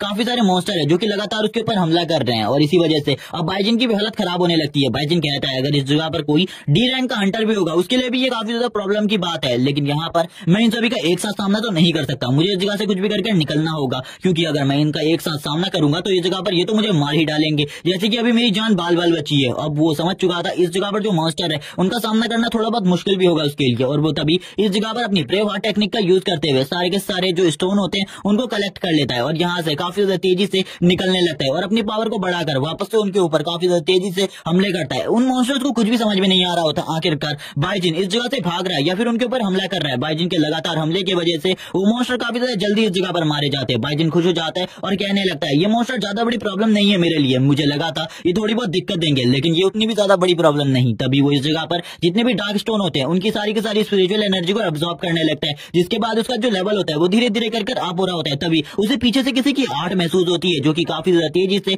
उसकी तरफ आ रहा था उसके स्टोन्स के साथ। वो काफी ज्यादा हैरान हो जाता है ये देखकर, क्योंकि वो काफी सारे मॉन्स्टर होते हैं जो कि काफी ज्यादा तेजी से इधर उधर जा रहे होते हैं। बाइजिन को वो बिल्कुल भी नोटिस भी नहीं करते। बाइजिन कहने लगता है ये लोग मेरे ऊपर हमला नहीं कर रहे हैं, आखिरकार प्रॉब्लम क्या है, ये लोग किसके पीछे पड़े हुए हैं, मुझे भी देखना चाहिए ताकि मुझे इस जगह पर जो कुछ भी हो रहा है उसकी जड़ के बारे में पता चले। आखिरकार ये मॉन्स्टर इस तरीके से रिएक्ट कैसे कर रहे हैं, यानी कि ये पेड़। तो अभी यहाँ पर जितने भी प्लांट्स होते हैं वो भी अब बाइजिन के ऊपर हमला करने लगते हैं। बाइजिन हैरान हो जाता है और कहने लगता है ये तो सही में वही चीज है जिसके बारे में मैंने सुना था। जब डार्कनेस के अंदर लाइट कैद हो जाती है तो डार्कनेस से लाइट फाइट करने लगती है, और ज्यादा टाइम तक फाइट करने के बाद जो लाइट होती है वो भी कमजोर पड़ने लगती है, और ऐसा ही इस जगह पर हो रहा है। अब इन ट्रीज ने मिलकर इस जगह पर मुझे कैप्चर कर लिया है, जो कि मेरे लिए काफी ज्यादा प्रॉब्लम की बात है। ये सभी एक साथ मिलकर मेरे ऊपर हमला करने वाले, लेकिन जो बाइजिन होता है अपनी स्पीड की मदद से काफी ज्यादा तेजी से उस जगह से निकल जाता है, और कहने लगता है अगर मैं इनसे अभी नहीं बचा तो मैं इनके साथ तो बिल्कुल भी कंपैरिजन वाला सामना कर ही नहीं सकता। इस जगह से कुछ भी करके निकलना होगा, जब तक मैं इस जगह से नहीं निकलूंगा मेरी मौत इस जगह पर पक्की है। अगर मैं इस जगह से नहीं गया तो अब वो समझ चुका था इस जगह पर जो कुछ भी हो रहा है वो उसमें किसी न किसी बड़े पावर का हाथ है, जो कि उससे काफी ज्यादा स्ट्रॉन्ग हो सकता है, काफी ज्यादा पावरफुल हो सकता है। अगर उसने इस जगह पर थोड़ा और पंगा लेने की कोशिश करी उसके लिए भी भारी पड़ जाएगा ये सब कुछ, क्योंकि उसके लिए ये बिल्कुल भी संभव नहीं है कि वो इस जगह पर एक डी रैंक के हंटर जितनी पावर को यूज कर सके। लेकिन तभी वो इस जगह पर अपनी कुछ स्किल्स को एक ही साथ मर्ज करने लगता है ताकि वो उन सभी का एक साथ यूज कर पाए, और अपने सारे के सारे ऑरा को इस जगह पर छिपा देता है। क्योंकि ये जो ट्रीज की बेस थी वो इस जगह पर तभी हमला कर रही थी जब वो उसके ऑरा को सेंस कर रही थी, लेकिन अपनी पावर की हेल्प से इस जगह पर उसने एक बैरियर को बना दिया था जो कि उसके ऑरा को छुपा रहा था, जिस वजह से अब उसका ऑरा किसी को भी सेंस नहीं होता, जिस वजह से कोई भी अब उसके ऊपर हमला नहीं कर रहा होता। बाइजिन कहने लगता है जैसे कि मैंने सोचा था ये इस जगह पर खाली ऑरा की पावर पर रिएक्ट कर रहा है, अगर यहाँ पर इनको मेरा ऑरा नहीं दिखाई देगा तो इस जगह पर ये बिल्कुल भी मेरे ऊपर हमला नहीं कर सकते। ये एक बेजान लाश के अलावा और कुछ भी नहीं है। तभी बाइजिन को काफी ज्यादा दूर पर कुछ अजीब सी चीजें महसूस होने लगती है और दिखाई भी देती है, जिसको देखकर बाइजिन कहता है चलो ठीक है अब उस जगह पर चलना चाहिए। आखिरकार ये जितने भी मॉन्स्टर है ये मेरे अलावा किसी और का भी पीछा कर रहे थे, आखिरकार वो किसको पकड़ने के लिए आगे बढ़ रहे थे, इसीलिए वो काफी ज्यादा धीरे धीरे कर निकलने लगता है उस जगह से। क्योंकि अगर उसने जरा सा भी अपनी पावर का यूज किया तो ये सभी की सभी बेल्स इस जगह पर उसे पकड़कर पीछे की तरफ ले जाएंगी। तभी बाइजिन को इस जगह पर वापस से कोई चीज महसूस होती है, उसके आसपास से काफी सारे जो मॉन्स्टर होते हैं वो काफी ज्यादा तेजी से आगे की तरफ निकल जाते हैं। बाइजिन अब समझ जाता है कि सही में ये मॉन्स्टर किसी न किसी का पीछा कर रहे हैं, और इसी के साथ ही हमें उस बंदे को दिखाया जाता है जिसका पीछा हो रहा होता है। ये ग्रूट होता है, वैसे ये मार्वल वाला ग्रूट नहीं है लेकिन मैं फिर भी इसे सीरीज में ग्रूट ही कहूंगा। जबकि बाइजिन को भी वो दिख जाता है, बाइजिन भी अब उसी क्रिएचर यानी कि ग्रूट के पीछे काफी ज्यादा तेजी से भाग रहा होता है। ग्रूट एक जगह पर बैठ जाता है और वो काफी ज्यादा डरा हुआ होता है, वो यहाँ पर खाली एक ही चीज बोल रहा होता है ग्रूट, और यहाँ पर तभी जो बेल्स होती है वो उसकी तरफ आगे बढ़ने लगती है उसको मारने के लिए। हम देखते हैं तभी एक बेल उसके ऊपर हमला कर देती है, लेकिन बाइजिन काफी ज्यादा तेजी से उस जगह से ग्रूट को लेकर निकल जाते हैं, और ग्रूट से बाइजिन पूछने लगता है क्या तुम्हें पता है आखिरकार इस जगह पर क्या सब कुछ चल रहा है, क्या तुम मुझे इसके बारे में बता सकते हो और आखिरकार इसकी शुरुआत कैसे हुई। तभी ग्रूट इस जगह पर एक ही चीज बोलता है ग्रूट, और उसकी बात बाइजिन को समझ में आती है या फिर नहीं इसके बारे में मुझे नहीं पता। जबकि बाइजिन यहाँ पर कहने लगता है क्या तुम्हें पता है आखिरकार ये सब कुछ कहाँ से कौन ऑपरेट कर रहा है, क्या तुम मुझे उसके बारे में बता सकते हो। वो वापस इस जगह पर ग्रूट बोलता है और बाइजिन बाइजिन यहाँ पर कहने लगते हैं क्या तुम्हें उसके बारे में पता है। तभी यहाँ पर वो भी अपनी मेंटल टेक्निक का यूज करता है और अपनी मेंटल टेक्निक का यूज करते हुए बाइजिन से बात करने लगता है। वो बार बार ग्रूट ही कह रहा होता है लेकिन बाइजिन को उसकी बातें समझ में आ रही होती है और बाइजिन कहने लगता है ठीक है, अगर तुम मुझे उस जगह पर ले जा सकती हो तो ले जाओ, मैं चाहता हूँ उस जगह पर जाकर उस बंदे को सबक सिखाना जो कि ये सब कुछ कर रहा है। और तभी ग्रूट इस जगह पर वापस से ग्रूट कहता है और उसकी बातों को समझना काफी ज्यादा मुश्किल था, लेकिन बाइजिन कैसे समझ रहा था इसके बारे में मैं बिल्कुल भी नहीं जानता। यहाँ पर जो बाइजिन होता है उससे इस जगह पर ग्रूट कि यहाँ पर बोलने लगता है ग्रूट, वापस से वो ग्रूट बोलता है तो उसे पता चलता है कि वो एक रास्ते के बारे में बता रहा है। और इसी के साथ ही बाइजिन ग्रूट को यहाँ पर अपने हाथ में रखकर रास्ते की तरफ आगे बढ़ने लगता है क्योंकि ग्रूट इशारा कर रहा होता है और इशारों से ही बाइजिन आगे बढ़ रहा होता है उसे लेकर। लेकिन इस जगह पर जो सोल्जर्स थे अब उनकी फाइट दिखाई जाती है जो कि इस जगह पर मास्टर टोंग की टीम के साथ फाइट कर रहे होते हैं और मास्टर टोंग की टीम काफी ज्यादा प्रॉब्लम में होती है। इस जगह पर जितने भी लोग होते हैं वो सभी के सभी प्रॉब्लम में होते हैं क्योंकि मॉन्स्टर की संख्या काफी ज्यादा बढ़ चुकी थी और मॉन्स्टर्स को हराना उतना ही ज्यादा मुश्किल हो रहा था। तभी यहाँ पर जो एक मैजिशियन होता है उसके ऊपर एक मॉन्स्टर हमला कर देता है लेकिन तुरंत ही एक एरो आकर उस मॉन्स्टर को लगता है और वो मॉन्स्टर तुरंत ही इस जगह पर मारा जाता है। अब इन सभी को समझ में आ चुका था कि इन लोगों ने अंदर आकर काफी ज्यादा बड़ी गलती कर दी है, इन लोगों को बाहर ही रहना चाहिए था क्योंकि अंदर काफी सारी प्रॉब्लम्स है जिनका सामना ये इस टाइम पर बिल्कुल भी नहीं कर सकते। अब यहाँ पर जो लिंशी होती है वो कहने लगती है क्या बाइजिन इस जगह से जा चुका है, अगर वो इस जगह से चला गया उसके लिए काफी ज्यादा अच्छी बात है, हम अंदर फंस चुके हैं और अंदर काफी सारी प्रॉब्लम्स है जिनका सामना करना सही में काफी ज्यादा मुश्किल हो रहा है, मैं बिल्कुल भी इनका सामना नहीं कर पा रही। बाइजिन अगर इस जगह पर होता तो वो क्या करता और वो बाइजिन के ख्यालों में खोई हुई होती है और उसी के बारे में सोच रही होती है और अब वो बाइजिन के बारे में कुछ चीजें सोचती है। लेकिन इसी के बाद ये जो टीम होती है इनकी हालत अभी थोड़ी देर पहले थोड़ी अच्छी हुई थी लेकिन फिर से ये खराब होने वाली थी। इसी के साथ ये जो टीम लीडर होते हैं वो कहने लगते हैं इस जगह पर जो प्रॉब्लम्स है इनके बारे में हम कुछ भी नहीं जानते, कुछ भी कर अब इस जगह से निकलना होगा वरना सभी लोग इस जगह पर एक साथ मारे जाएंगे। और वो ऊपर की तरफ देखने लगते हैं क्योंकि जो ये पेड़ थे इनकी जो बॉडी थी वो गायब हो रही थी और इस जगह पर किसी चीज में कन्वर्ट हो रही थी, जैसा कि अभी थोड़ी देर पहले हमने बाइजिन के साथ देखा था। इस जगह पर जो ये जंगल में डार्कनेस है इस जगह पर इस फॉरेस्ट को और ज्यादा पावर देती है जिस वजह से जो लाशें होती है वो भी कन्वर्ट हो जाती है बड़े बड़े ट्रीज में, जिसके बाद ये ट्रीज इस जगह पर इन सभी को पकड़ने लगते हैं। अब यहाँ पर हम देखते हैं चारों के चारों तरफ से उन ट्रीज ने उन सभी को घेर लिया था। अब यहाँ पर सॉन्ग की हालत दिखाई जाती है जो कि यहाँ पर एक ट्री उसे पकड़ लेता है और इसके बाद जो कुछ भी हुआ सब कुछ सही हुआ क्योंकि ये सही में काफी ज्यादा बेवकूफी भरी हरकतें करता है और मुझे लगता है जो कुछ भी अभी इसके साथ हो रहा है ये सब कुछ सही है। इसी के साथ ही वो पेड़ इस जगह पर उसकी बॉडी के ऊपर कैप्चर करने लगता है अपने आप को और इसी के साथ ही अपनी पावर्स को उसकी बॉडी के अंदर डाल देता है, जिसको देखकर मास्टर टोंग हैरान होते हैं और कहने लगते हैं बिल्कुल भी चिंता मत करो, हम तुम्हें बचाने के लिए उस जगह पर आ रहे हैं। और वो सभी लोग तैयार हो जाते हैं उस जगह पर फाइट करने के लिए। हम देखते हैं वो सभी लोग मिलकर एक प्लान बनाने लगते हैं आखिरकार वो क्या करेंगे, लेकिन तब तक काफी ज्यादा देर हो चुकी थी। जो टोंग की बॉडी होती है यानी कि सॉन्ग की बॉडी वो पूरे तरीके से कन्वर्ट होने लगती है एक डीमन के अंदर कन्वर्ट हो रही थी, जिस वजह से उसकी बॉडी से काफी ज्यादा डार्कनेस का ऑरा निकलने लगता है। उसकी बॉडी के चारों तरफ बेले होती है क्योंकि यहाँ पर जो डार्कनेस का एक मॉन्स्टर था उसने उसकी बॉडी के अंदर अपनी सोल को डाल दिया है और इसी के साथ ही वो इन लोगों के साथ फाइट करने के लिए आगे बढ़ने लगते हैं। हम देखते हैं जितने भी इस जगह पर लोग होते हैं वो कहते हैं यहाँ पर तुम हमारे ऊपर फाइट नहीं करनी चाहिए वरना हम तुम्हें इस जगह पर खत्म कर देंगे। लेकिन उसको तो इस समय कुछ भी बात समझ में नहीं आ रही थी और उसके अंदर जितना भी ईर्ष्या भरी हुई थी, जितना भी गुस्सा था वो अब सभी बाहर आ चुका था, जिस वजह से वो उनके ऊपर हमला कर रहा था। तभी मास्टर टोंग अपने एक छोटे से अटैक को करते हैं उसके ऊपर ताकि उससे ज्यादा चोट ना पहुंचे और इस जगह पर उसकी जो थोड़ी बड़ी तकलीफ है वो भी दूर हो जाए। लेकिन इस जगह पर जो ट्रीज की बेल होती है वो तुरंत ही आकर उन एरोस को रोक लेती है और उन एरोस को लगने नहीं देती, जिसे देखकर मास्टर टोंग हैरान हो जाती है और इस जगह पर कहने लगते हैं सारे से उसके पेट के ऊपर कोई चीज है जिसके ऊपर हमें हमला करना चाहिए, लेकिन वो बिल्कुल भी हमला करने का मौका नहीं दे रहा। ये काफी ज्यादा गड़बड़ की बात है, कुछ ना कुछ तो करना होगा। जबकि अब वो तुरंत ही मास्टर टोंग के काफी ज्यादा करीब आ जाते हैं और मास्टर टोंग के ऊपर हमला करने के लिए तैयार हो जाते हैं और कहने लगते हैं अब तू मरने वाला है इस जगह पर। मास्टर टोंग हैरान थे ये सब कुछ देखकर। तभी इस जगह पर कहने लगते हैं यहाँ पर कैप्टन आपको जल्दी से उस जगह से निकलना होगा वरना काफी ज्यादा प्रॉब्लम में फंस जाएंगे आप। और इसी के साथ ही कोई बंदा इस जगह पर अपने मैजिक का यूज करते हुए जो इस जगह पर सॉन्ग होता है उसको इस जगह पर काफी ज्यादा पीछे फेंक देता है अपने पावर की हेल्प से। और ये बंदा इस जगह पर कोई और नहीं बल्कि एक डी रैंक का मास्टर होता है और डी रैंक का मास्टर होने की वजह से वो बंदा काफी ज्यादा स्ट्रॉन्ग था। वो और कोई नहीं बल्कि वही असैसिन था जिसने पहले भी इस जगह पर काम किया था। अब मास्टर टोंग को भी समझ में आ चुका था कि ये लोग इस जगह पर कोई नॉर्मल हंटर नहीं बल्कि डी रैंक की पावर होल्ड करते हैं। तभी वो डी रैंक के हंटर भी बता देते हैं कि इस जगह पर जितनी भी पावर है ये सारी हमसे ज्यादा है, इसीलिए हम इसका सामना नहीं कर सकते, हमें कुछ भी कर लिंसी को इस जगह से निकालना होगा क्योंकि हम लिंसी की प्रोटेक्शन के लिए इस जगह पर आए हैं। लिंसी यहाँ पर हैरान हो जाती है क्योंकि लिंसी ने तो बिल्कुल भी इन लोगों के ऑरा को सेंस ही नहीं किया और ना ही वो इनके बारे में जानती थी। लिंसी कहने लगती है आखिरकार मुझे क्या करना होगा। तभी वो बताने लगते जैसे ही इस जगह पर तुम्हें एक मौका मिले इस जगह से भाग जाओ, हमें तुम्हारे फादर ने तुम्हारी प्रोटेक्शन के लिए भेजा है। अब वो कहने लगती है मेरे फादर ने इस जगह पर मेरी प्रोटेक्शन के लिए इनको भेजा है लेकिन अब तो इनकी भी जान इस जगह पर खतरे में आने वाली है क्योंकि ये लोग बिल्कुल भी यहाँ पर सामना नहीं कर सकते इन मॉन्स्टर्स का। हमें दिखाया जाता है दूर से ये सीन और इस जगह पर काफी ज्यादा तगड़ी फाइट चल रही होती है और ये लोग एक दूसरे से फाइट कर रहे होते हैं और उन मॉन्स्टर को अच्छी टक्कर देने की कोशिश कर रहे होते हैं। लेकिन अब वो डी रैंक का सेशन में पीछे की तरफ हट जाते हैं और बताने लगता है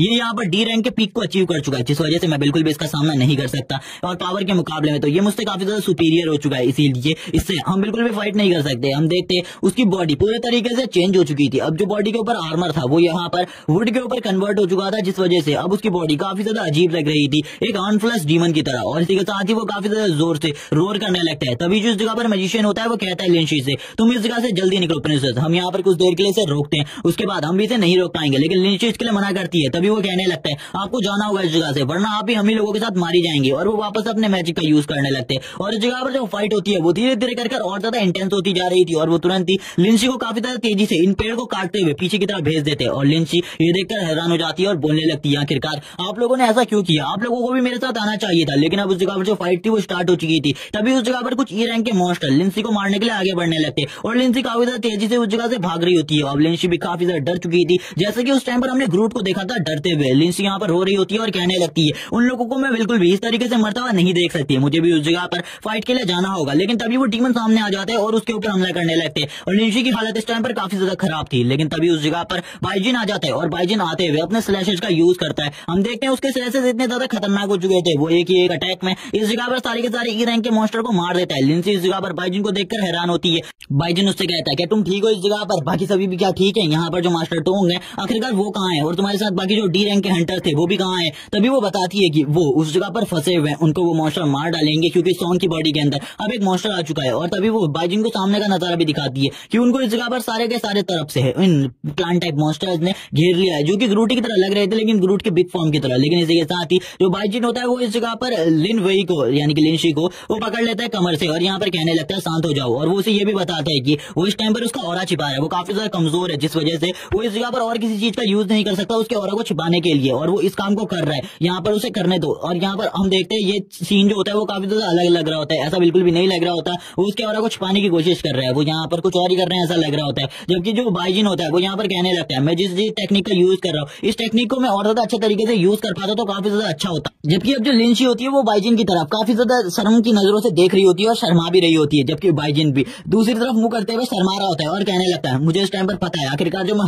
हरकत कर रहा हूँ वो बिल्कुल भी ठीक नहीं है, और वो भी लिन फैमिली की यंग लेडी के साथ कर रहा हूँ, ये तो काफी ज्यादा बुरी बात है, ये लोग मुझे बिल्कुल भी नहीं छोड़ेंगे। लेकिन मैं तो जान बचाने की कोशिश कर रहा हूँ ना, इसीलिए ये सारी चीजें तो मैं कर ही सकता हूँ। और इसी के साथ ही हम देखते हैं वो लोग उस जगह पर आ जाते हैं जिस जगह से ये सारी की सारी प्रॉब्लम स्टार्ट हुई थी। और लिंशी यहाँ पर थोड़ी बहुत प्रॉब्लम के बारे में तो बता देती है, लेकिन बाइजिन उससे पूछने लगते हैं आखिरकार आगे क्या हुआ, जल्दी मुझे बताओ सारी की सारी बातों के बारे में। तभी लिंशी कहने लगती है उस जगह पर वो सभी लोग फंसे हुए, हमें सबसे पहले इस जगह से निकलना होगा और किसी गिल्ड को बताना होगा ताकि वो इस जगह पर आकर उन सभी की जान बचा सके। तभी बाइजिन उसे समझाने लगता है और उससे कहता है क्या तुम्हें लगता है इस जगह पर अगर कोई गिल्ड हमारी मदद के लिए इस जगह पर आएगा तो वो मदद कर पाएगा? बिल्कुल भी नहीं, कोई भी गिल्ड इस जगह पर आकर हम लोगों की मदद नहीं करेगा, बल्कि वो भी इस जगह पर खत्म हो जाएंगे हम लोगों के साथ ही, क्योंकि मुझे पता है क्योंकि उन लोगों को आने में लगभग 1 से 2 घंटे लगेंगे और उस जगह पर चाहे वो डी रैंक के हंटर ही क्यों ना हो वो भी इन्हें नहीं बचा पाएंगे। तभी वो कहने लगती है लेकिन मैंने तो तुम्हें बिल्कुल भी नहीं बताया उस जगह पर कोई डी रैंक का हंटर है, आखिरकार तुम्हें कैसे पता चला उस जगह पर कोई डी रैंक के हंटर है? बाइजिन कहता है अगर तुमने इस जगह पर अपने गोल्डन टेक्निक्स का यूज करना सीख लिया होता, जो कि यहाँ पर तुम्हें गोल्डन टैलेंट मिला है उसकी टेक्निक्स का, तो यहाँ पर सही में तुम काफी ज्यादा अमेजिंग होती। तुमने अभी तक उसका यूज करना नहीं सीखा जिस वजह से तुम्हें इसके बारे में पता नहीं चला, लेकिन मुझे तो तुरंत ही पता चल गया था क्योंकि मैं उस जगह पर देख रहा था उन सभी लोगों को और मुझे पता था जिस तरीके से वो फाइट कर रहे थे वो कोई भी नॉर्मल हंटर नहीं कर सकता जो कि ए रैंक पर हो, उसकी पावर भी डी रैंक जैसी ही थी क्योंकि वो काफी ज्यादा आसानी से उस जगह पर ई रैंक के मॉन्स्टर को मार रहे थे। अब वो यहाँ पर कहने लगती है मैं तो काफी ज्यादा वीक हूँ, मैं उनके लिए कुछ भी नहीं कर सकती, अगर मैं गिल्ड में सूचना देने भी चाहूंगी तभी भी मैं उनकी जान नहीं बचा पाऊंगी। तभी यहाँ पर बाइजिन कहने लगता है हाँ मुझे भी पता है इस जगह पर मैं भी उनका सामना नहीं कर सकता क्योंकि वो काफी ज्यादा स्ट्रांग है, लेकिन मेरे पास एक आइडिया है इस जगह पर। और यहाँ पर वो कहने लगता है लेकिन उसके लिए मुझे तुम्हारी मदद की जरूरत है। तभी लिंशी कहने लगती है तुम तो उन्हें बचा सकते हो, तुम काफी ज्यादा स्ट्रांग हो, मैं तुम्हारी पावर को भी देख चुकी हूँ, लेकिन तुम्हें मेरी मदद की जरूरत क्यों है? बाइजिन उसे बताता है कि उन मॉन्स्टर का सामना तुम ही कर सकती हो। ये सुनने के बाद लिंशी भी हैरान, आखिरकार वो उन मॉन्स्टर का सामना कैसे करेगी जिनसे वो अभी थोड़ी देर पहले ही डर कर इस जगह पर आई हुई है। लिंशी हैरान होती है और बाइजिन से कहने लगती है क्या तुम पागल हो इस जगह पर, मैं थोड़ी देर पहले ही उन मॉन्स्टर से डर के मारे इस जगह पर भाग कर आई हो, क्या तुम्हें लगता है मैं उनका सामना कर पाऊंगी? बाइजिन कहता है अगर तुम अपने टैलेंट का सही तरीके से यूज करना सीख जाओ तो ऐसा हो सकता है, लेकिन तुम्हें अभी भी अपने टैलेंट का सही तरीके से यूज करना नहीं आता, तुम्हें बस अपने टैलेंट को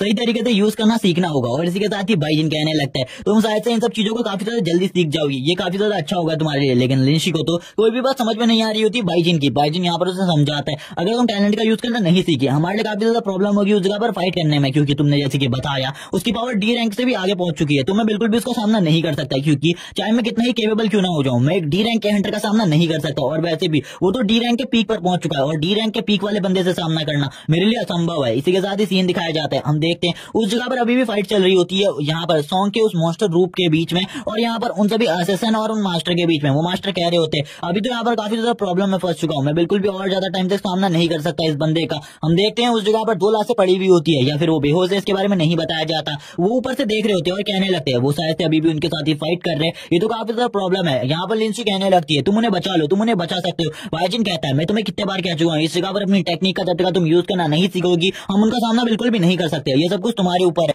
लिंसी बाइजिन से पूछने लगती है आखिरकार वो अपनी टेक्निक का यूज कैसे कर सकती है, क्या वो उसे सिखाएगा उसकी टेक्निक का यूज करने के बारे में। तभी बाइजिन कहता है अपने आप को फोकस करो इस जगह पर, जब तक तुम फोकस नहीं करोगे तब तक तुम यहाँ पर बिल्कुल भी अपनी टेक्निक का सही तरीके से यूज नहीं कर पाओगे, इसीलिए फोकस जरूरी है सबसे पहले। और इस जगह पर अपनी गोल्डन आई टेक्निक का यूज करना, वरना इस जगह पर सारी की सारी चीजें फेल हो जाएंगी। और बाइजिन उसे इंस्ट्रक्शन देने लगता है आखिरकार किस किस तरीके से वो ये कर सकती है। यहाँ पर वो स्टार्टिंग में थोड़ा बहुत कर पा रही होती है, लेकिन वो थोड़ी ही देर में उन सब चीजों को छोड़ देती है क्योंकि वो बिल्कुल भी नहीं कर पाती, और आगे करते ही वो रुक जाती है। और यहाँ पर बाइजन से कहती है क्या तुम मुझे बताओगे थोड़ा और चीजें, क्योंकि मैं बिल्कुल भी नहीं समझ पा रही। यहाँ पर वो अजीब सा मुंह बनाकर बाइजन से ये सब कुछ कहती है। तभी यहाँ पर बाइजन उससे कहता है अगर तुमने इस जगह पर फोकस नहीं किया वो सभी के सभी इस जगह पर मारे जाएंगे। तभी वो वापस बाइजन से बोलने लगती है ठीक है इस जगह पर जैसा तुम कह रहे हो मैं वैसा करने को तैयार हूँ। और वो अपनी गोल्डन टेक्निक का यूज करती है और थोड़ी देर बाद का सीन दिखाते हैं। हम देखते हैं वो इस जगह पर गोल्डन टेक्निक को यूज करते हुए बाइजन से कहती है आखिरकार मैंने इसे एक्टिवेट कर लिया, अब यहाँ पर तुम्हें कैसा लग रहा है। वो अपनी पावर का यूज कर रही होती है, पावर का यूज करते हुए कहने लगती है बाइजन मैं इस जगह पर उस मॉन्स्टर को देख सकती हूँ, उसके भयानक ऑरा को भी इस जगह पर।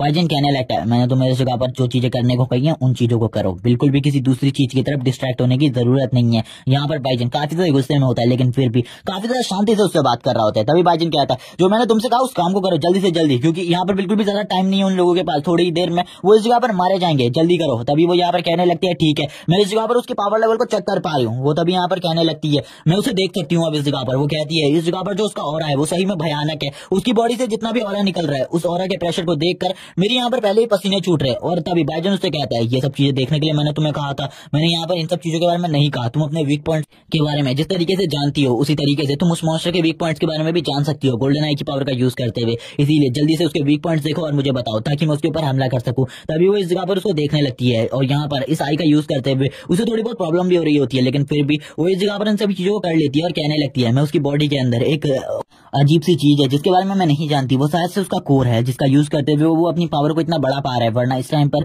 उसकी पावर एक ई लेवल जितनी ही है। और ये सारी बातें वो बाइजिन को कह रही होती है और यहाँ पर बाइजिन भी कहने लगता है ये तो काफी ज्यादा अच्छी बात है, इस जगह पर इसका यूज करते हुए मैं काफी ज्यादा पावर को अचीव कर सकता हूँ। और हम देखते हैं बाइजिन भी अब यहाँ पर अपनी पावर्स का यूज करते हुए उसकी बॉडी को स्कैन करता है तो उसे पता चलता है यहाँ पर लिंसी सब कुछ सही बोल रही है, उसकी बॉडी के अंदर कुछ ना कुछ ऐसा है जो कि काफी ज्यादा अजीब है। लिंसी भी तैयार हो जाती है और अपने एरो को तैयार करते हुए कहती है क्या मुझे तुरंत ही उसके ऊपर हमला नहीं करना चाहिए, और वो यहाँ पर अपने फायर एरो का यूज करते हुए उसके ऊपर हमला कर रही थी। तभी बाइजिन उसके भी हेड के ऊपर हमला करता है और उससे कहने लगता है बकवास बंद करो इस जगह पर, मैं यहाँ पर तुमसे कह रहा हूँ उन चीजों को करो अपने नॉर्मल रूप में, इस जगह पर आइस एरो का यूज करो और उसके बॉडी के ऊपर निशान बनाओ क्योंकि तुम इस एरो की हेल्प से बिल्कुल भी उसे कोई नुकसान नहीं पहुंचा सकती। उस जगह पर मुझे जाना होगा काफी सारे स्लैशेस उसे मारने के लिए। अब वो बाइजिन की तरफ देखते हुए कहती है ये लड़का इस जगह पर जिस तरीके की हरकतें कर रहा है इस तरीके की हरकतें किसी और ने करी होती तो अब तक वो इस जगह पर जिंदा नहीं होता, लेकिन ये लड़का अभी भी जिंदा है। सही में ये लड़का काफी ज्यादा अमेजिंग है। हम देखते हैं बाइजिन इस जगह पर उसे सारी की सारी चीजें समझा देता है और यहाँ पर बताने लगता है अपने प्लान के बारे में, और वो ये भी बताता है कि ये बिल्कुल भी हेड नहीं है इन सभी का, और जब हमारा सामना हेड से होगा तो और भी ज्यादा प्रॉब्लम्स होंगी। और वो तुरंत ही आइस एरो को तैयार कर लेती है और अपनी पावर का यूज करते हुए आइस एरो को शूट कर देती है इस जगह पर। हम देखते हैं जो वो आइस एरो होता है वो काफी ज्यादा तेजी से आगे की तरफ बढ़ने लगता है और तुरंत ही उस मॉन्स्टर के उसी पार्ट के ऊपर लगता है जिस जगह पर वो ऑर्ग होता है उसका। और यहाँ पर उस मॉन्स्टर को भी समझ में नहीं आता आखिरकार ये अटैक उसको मारने के लिए किया गया था या फिर नहीं, लेकिन अब इस अटैक की वजह से मॉन्स्टर को काफी ज्यादा प्रॉब्लम हो रही थी। तभी बाइजिन भी नीचे उतर जाता है उस मॉन्स्टर